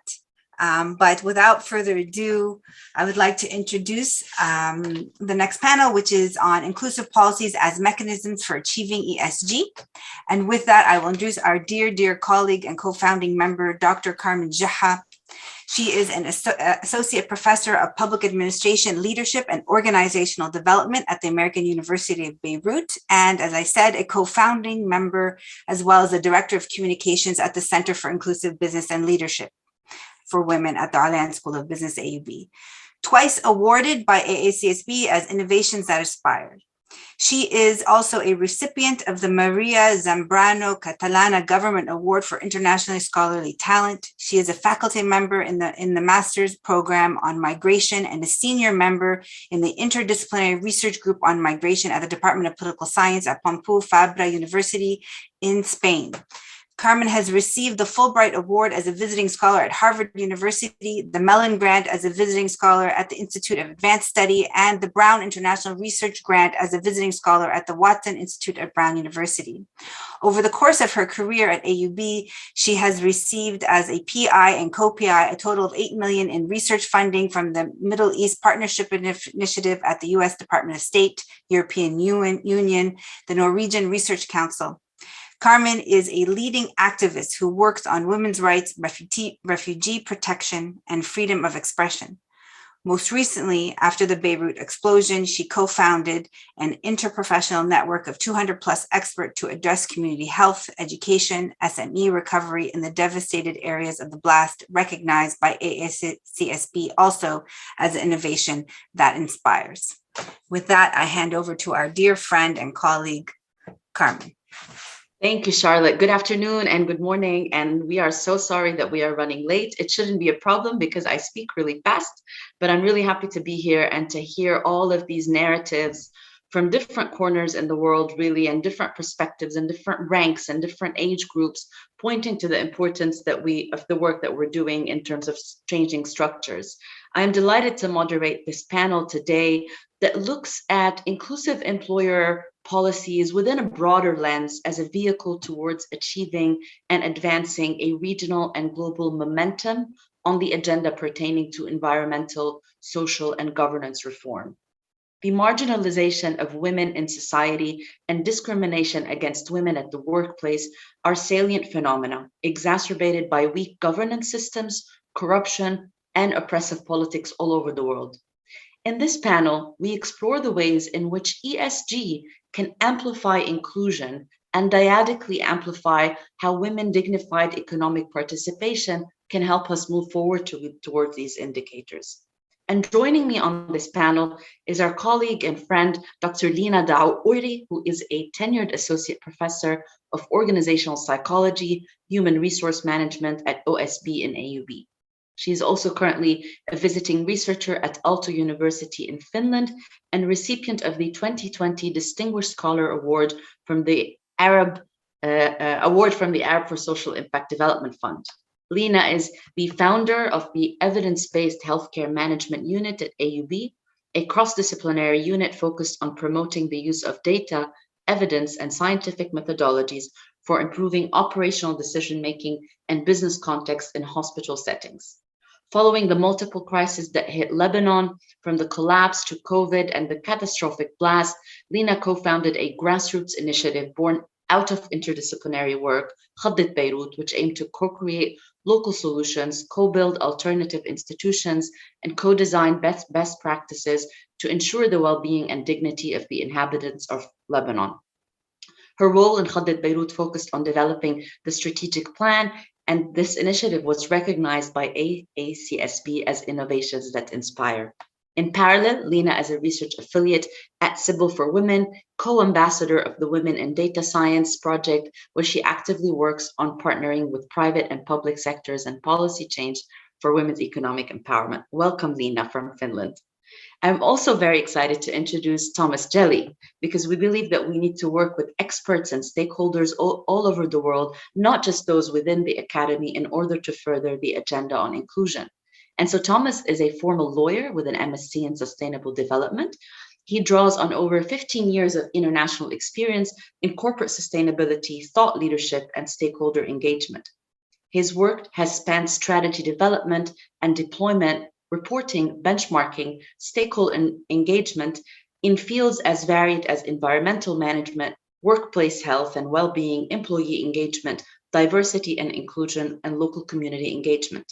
In the sphere of thought leadership, Thomas's assignments have also focused on the future of work and population aging, a keen advocate of stakeholder engagement and the role of research-based expertise. He has convened and moderated roundtables in Europe, North and South America, India, and Singapore, liaising with businesses, executives, non-for-profits, policymakers across faculties from 30 universities worldwide. He is a dual French and British citizen with connections to Latin America, living in the Helsinki region, and enjoys working in English, French, and Spanish. Thomas, welcome to Sybil and to AUB. This is going to be a conversation, and I will address the first question to you. Tom, where is ESG coming from? And is it here to stay, you think? Why? Thank you very much, Dr. Carmen. It's great to be with you, with the AUB, the Sybil community. Thanks to you and to Dr. Lina for inviting me to join you today. You ask about ESG, and we can trace financial reporting back centuries, actually, if not millennia. The roots of doing ESG, ways of doing business that take into explicit account environmental, social, governance considerations are really just as old. The trouble is that until recently, we haven't quite been as well placed to document them, to really understand them, to track them, to follow them. But, as I think we all know, that's changing, and it's changing really fast, because non-financial performance management and reporting are on turbo. Over the last 20 years or so in particular, non-financial has been playing catch up big time. And the indications are that ESG performance and reporting is becoming the norm around the world. I think we're seeing continued development, tremendous harmonization, standardization, for example, through the work of the International Sustainability Standards Board, which was launched in 2021 by the International Financial Reporting Standards Foundation. The aim of the ISSB is really to create a non-financial performance reporting counterpart to globally accepted standards for financial reporting. And that's what I mean when I say that there's a tremendous catch-up going on, a turbocharged catch-up. I think in summary, what we're seeing is the entire field of ESG is developing from having been somewhat soft, a little bit voluntary, a bit nebulous or amorphous around the edges, to being hyper sophisticated, regulatory, and much, much more structured today than ever before. And if I was to point in a particular direction, it's a little bit easy because I'm sitting here in Finland. But if you were to look at what's happening at European Union level at the moment around reporting, non-financial disclosures, supply chain due diligence, from what I see from this vantage point, the direction of travel is really clear. ESG is here to stay in structured, sophisticated ways. And I think, you know what? One day we're just going to call it business, no more acronyms. Coming on to gender equality, it really is at the heart of ESG and needs to be as we tackle our greatest, most urgent challenges. To me, I think it's really unequivocal, and I'm not alone in saying that. Take just this example from the United Nations Framework Convention on Climate Change. Speaking of gender and climate change, the message couldn't be clearer. Now, I'm going to paraphrase, but only very, very slightly. Women's participation at the political level has resulted in greater responsiveness to citizens' needs, to increased cooperation across party and ethnic lines, and delivered more sustainable peace. And similarly, women's inclusion at the leadership level leads to improved outcomes of climate-related projects and policies. If these policies and projects are implemented without women's meaningful participation, it can increase existing inequalities and decrease effectiveness. Wherever I look today in the field of ESG, of corporate sustainability, of reporting and measurement, it seems beyond doubt that inclusive policies as mechanisms for achieving ESG are absolutely fundamental to any meaningful pledge for a sustainable future. And pledges that are not meaningful are being caught out big time as greenwash and so on. Back to you, Dr. Khan. Thank you so much. I love the optimism that is very much grounded in a lot of the momentum that you are seeing. And so that's quite inspiring to kind of be ending today with. Coming back to the region, Lina, what do you think are the issues? I mean, we spoke about opportunities and challenges of inclusion, but what do you think are the really priority issues that we need to be thinking about in terms of ESG in the MENA? Thank you, Carmen, and thank you, Tom, for this introduction. And I do very much agree with you that ESG is here to stay. It's almost like organizations will eventually require it as like a license to operate. It's not something that is passing. It's a reflection of our need for social responsibility, and it is not okay anymore to exist in a world without being accountable to the damage or the contribution, the positive contribution that you are doing to the world around us, outside the organization or inside. And that's the main and major purpose of ESGs in general. So in the MENA region, it's a very unique place. I read lots of reports and tried to analyze and synthesize and where we are at, and spoke with many experts also in the field. And you could say that ESG reporting as practice is kind of in its infancy stage. However, as we know from the MENA region, things like shoot up quite quickly. So I'm not surprised that within a year you will see like major, strides forward. But like some of the major issues is that and that's based on, of course, the reports that have been published recently in 2022.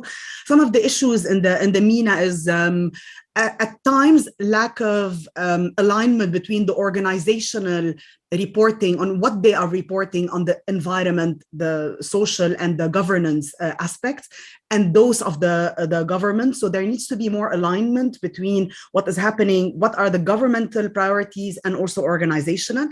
But then the most important and severe issue that CIBL has over and over and over again through all the work that it's been doing for the past 5 or so years shown, we have a major data deficit. And with lack of data, it's very difficult for you to report. It's very difficult for you to show what you are doing and to show how you are advancing and how you are moving forward. So if there are challenges for the MENA organizations today, one of them is particularly on the issue of like gender and reporting on the social aspect. One is the documentation and capturing all of this data. That's on one hand. But then the second bigger problem is, as we saw in the previous video and in previous conversations as well, it's moving beyond a box ticking activity and increasing numbers and filling quotas to actually creating changes within the organizational culture that allow for gender representation to be there in its true sense, not only by numbers. Wonderful. Thank you. Back to you, Tom. One more question. I know you talked about gender being really at the heart of ESG, and you spoke also about the link between governance, right? Women and politics and women and government contributing to a meaningful piece. How do you think, from what you've heard a little bit about the MENA today, that we can make better use of the women economic empowerment principles to create a better governance climate where gender really is at the heart of ESG beyond this ticking the box of diversity? Thank you. Dr. Carmen, thank you. When I think about the work that's going on around gender, around ESG, around sustainability, and about just how fundamentally important it is for us to have gender equality, for me, very often the starting point is the United Nations Sustainable Development Goals agreed in 2015 and providing a global roadmap to 2030. And why do I start there? Look, in today's world, we might get the impression that there are very few things that we agree on. But actually, the SDGs were agreed on by all 193 members of the UN. And as we've heard before, and as we know, SDG 5 is quite simply to achieve gender equality and empower all women and girls. And its targets include ending all forms of discrimination everywhere, transforming the proportion of women in organizational leadership positions, and so much more. But of course, it's not just about one SDG out of 17, because they're all interconnected, all of them. You can't deliver on any of them without actually having connections to all the rest. So while 5 is the goal, the ambition, and we're halfway from 2015 to 2030, we have to use that gender equality lens absolutely everywhere. We have this phenomenal golden opportunity to leverage this, just for once, universal commitment to the SDGs for a more sustainable future. And I say golden opportunity, and it's kind of easy to say, but the truth is, we do have the tools, we do have the resources. You know, we've heard about the women's empowerment principles before today. Dr. Zaina mentioned them, but I think it's worth spelling out all 7 principles and what they call on us to achieve in organizations, in business. They call on us to commit to the principles, to ensure fair treatment of women and men without discrimination, to ensure physical, emotional health, safety, well-being of women and men, to provide training around gender equality and non-discrimination in all aspects of our careers, to put an end to negative, diminished conceptions of women and children, not only in our own organizations, but in our supply chains, in our marketing, and also to make valuable, effective, meaningful contributions to gender equalities in local communities, and above all, to measure and report in transparent ways. Now, 10 years ago, 15 years ago, you might have said, goodness me, that sounds like hard work. Quickly, we'll put it in the too difficult to do box. But that's just not the case anymore, because there are resources everywhere online. There are tools, there are benchmarks in multiple languages. There's even a women's empowerment principle gender gap analysis tool. And this is a business-driven tool that's designed to help companies around the world assess gender equality and performance in their workplace, in their marketplace, in their community. So these days, there's no excuse anymore. We have everything we need. And organizations that sign up to things like women's empowerment principles, well, they're not alone. They're in great company, because worldwide, in over 140 countries, over 6,000 organizations have already signed up. And just in case the old cost question comes up, as it usually does, joining is free, and unleashing the potential of women and girls will bring immeasurable joy and fulfillment of human capital. And apparently, says the UN, it could add, get this, more than 12 trillion US dollars to the global economy. So as I keep on hearing this afternoon, now is the time. Now is the time to make change.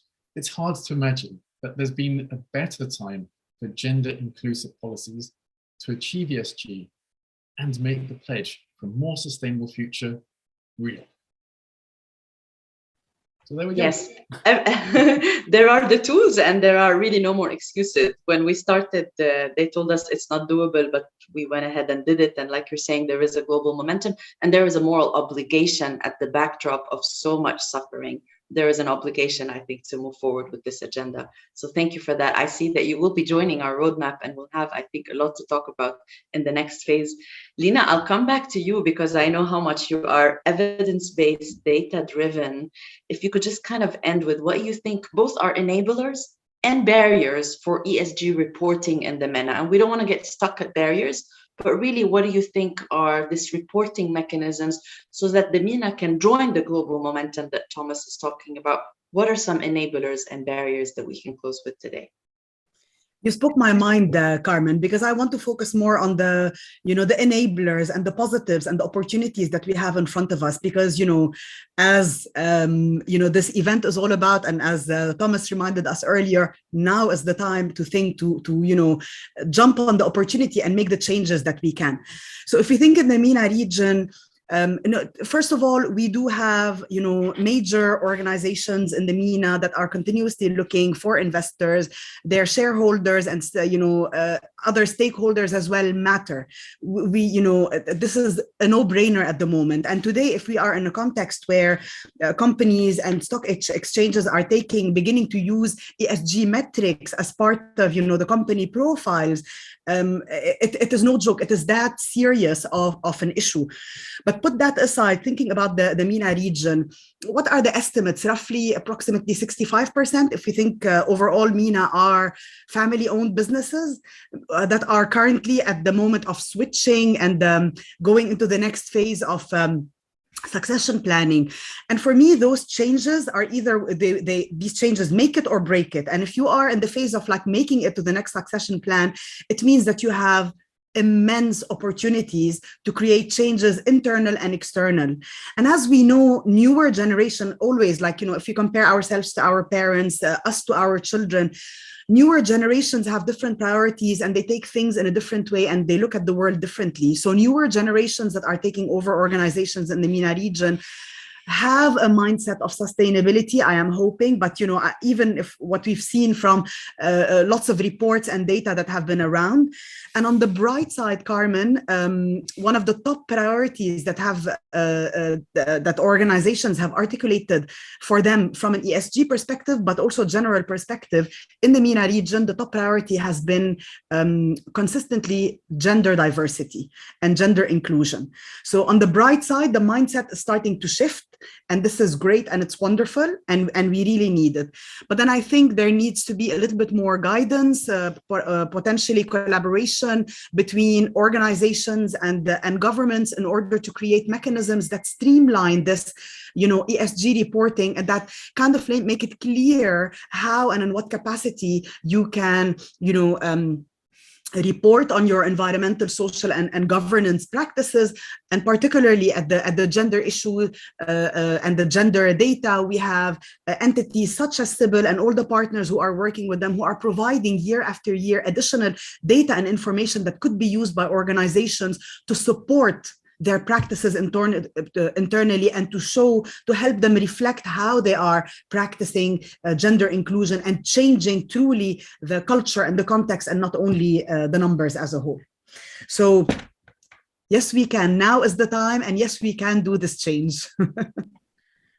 I want to thank you both so much because sometimes also the nerds in us, we get stuck in tunnel vision sometimes. And I think thinking about the Sawi project more globally as part of this momentum, identifying barriers and opportunities in the MENA, I think there is a mini certification in the making right here. And so once again, Tom and Lina, I'm sorry for keeping you longer than expected. Tom, welcome to Sybil and to AUB. And Lina, we will follow up soon. Virtual claps for the both of you. And I'll turn over for the final closing conference with our three founding members, Lama, Charlotte, and Fida. Thank you both so much. Thank you.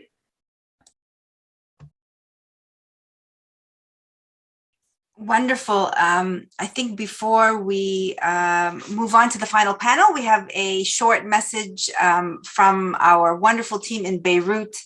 I think it's important to show the faces behind all the work of the event today and what is the heart of Sybil.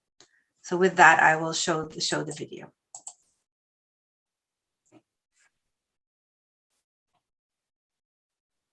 The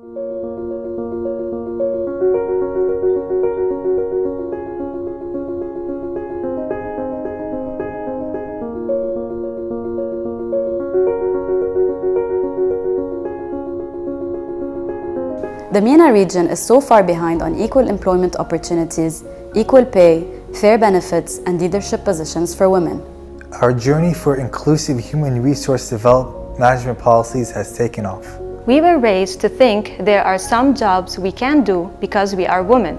We were raised to believe that unpaid caregiving is our responsibility. We were taught that we have to choose between having a family and having a career. We are constantly carrying the burden of change, and if we work, we must endure hardship just to keep our jobs. Many people still argue that now is not the time to work on inclusion because there are far more pressing issues to address: surviving the day, buying food, and having medication. For all of these people, we say from the heart of Beirut, هلأ وقتها. Now is the time to change the rigid structures that limit women's potentials. For the MENA region to have a sustainable future, we need real opportunities for women to contribute and lead in the workplace and the economy.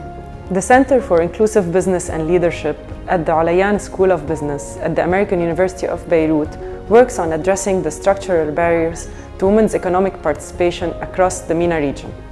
Our journey with the Sawi project has started to change these structures. We have begun mobilizing with our country partners, and thousands of employers have signed up for this change.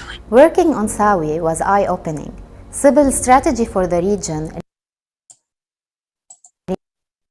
reminds us that we are not the problem. Existing policies and practices are the problem.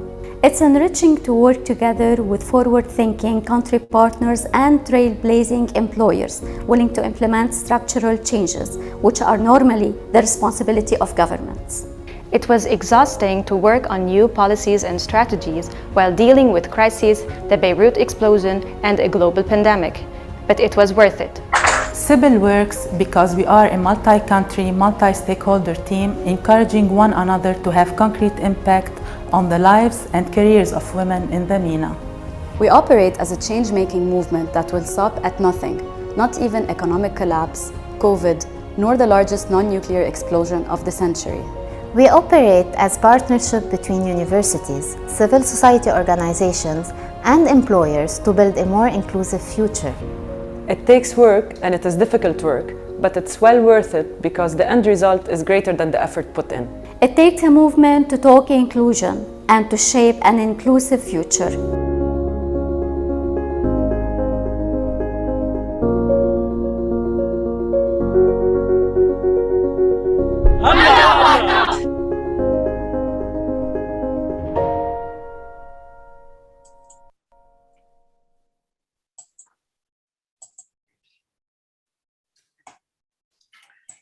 Very nice video, wonderful panel. Thank you so much. And now we come to the closing panel in this event.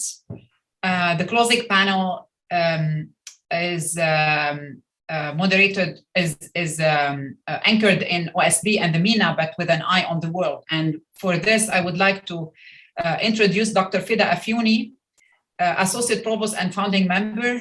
Dr. Afyouni is a careers and HRM scholar with a PhD in Human Resource Management from Paris 1, Panthéon-Sorbonne University. Dr. Afyouni currently holds the position of Tenure Associate Professor in Human Resource Management at the Alayan School of Business and serves as Associate Provost.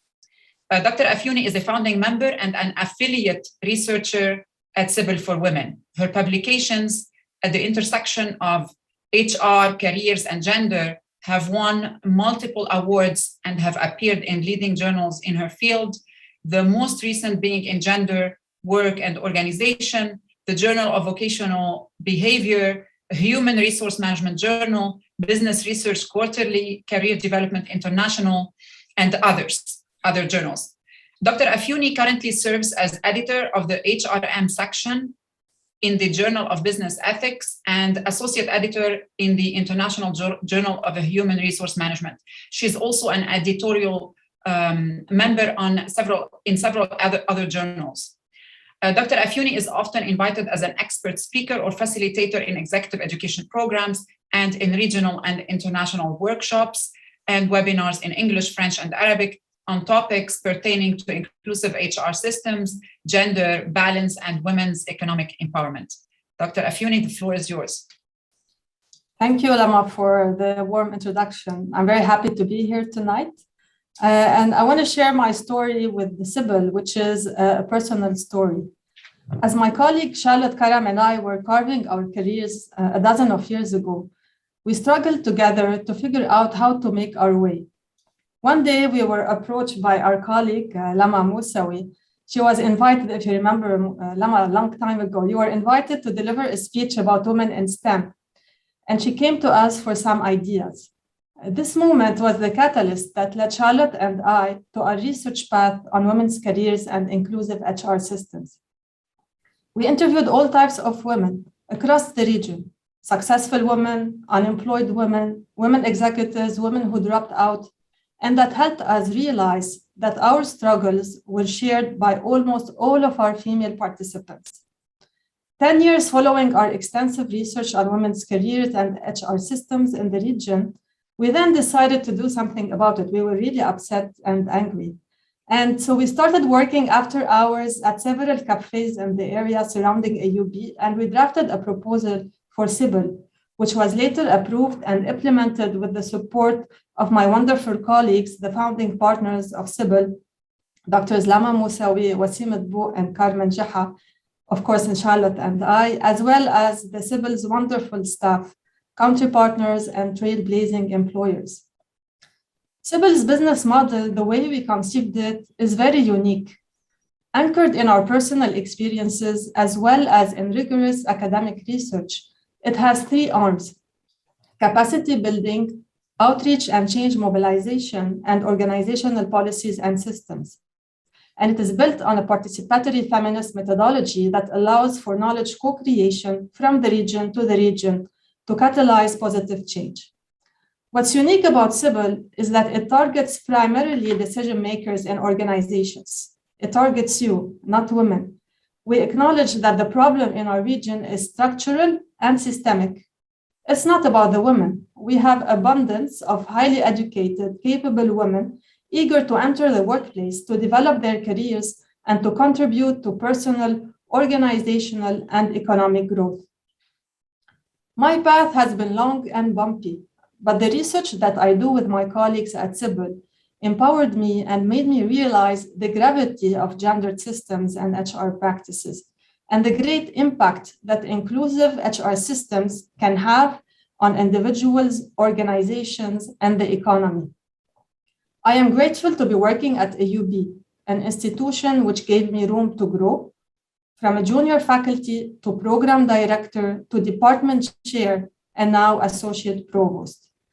OSB and AUB gave us the space to establish Sybil and is currently pioneering, as President Khoury mentioned earlier, multiple academic and research activities and initiatives supporting gender equality within AUB and beyond, among students, faculty, and staff. And I am very excited to be leading parts of these efforts in various capacities along with my colleagues.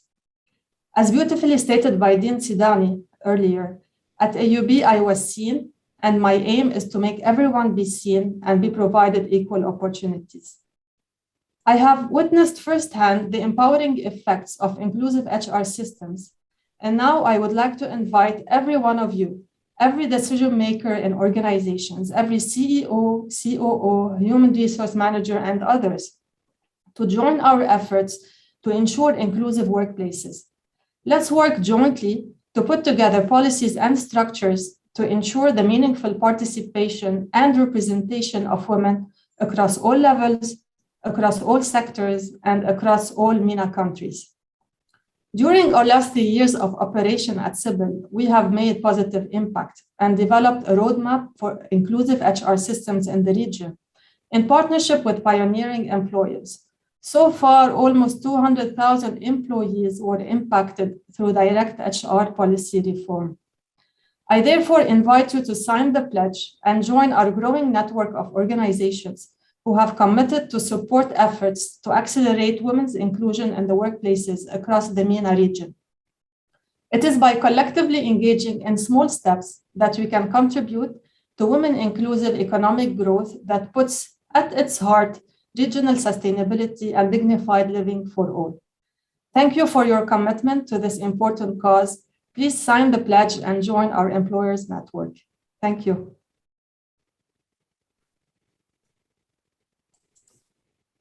Thank you so much, Fida. Thank you so much for coming to a close, bringing us to a close, for your contributions. And it's been an absolute pleasure to have you all with us. I hand over to our director, Lama, to do closing goodbyes.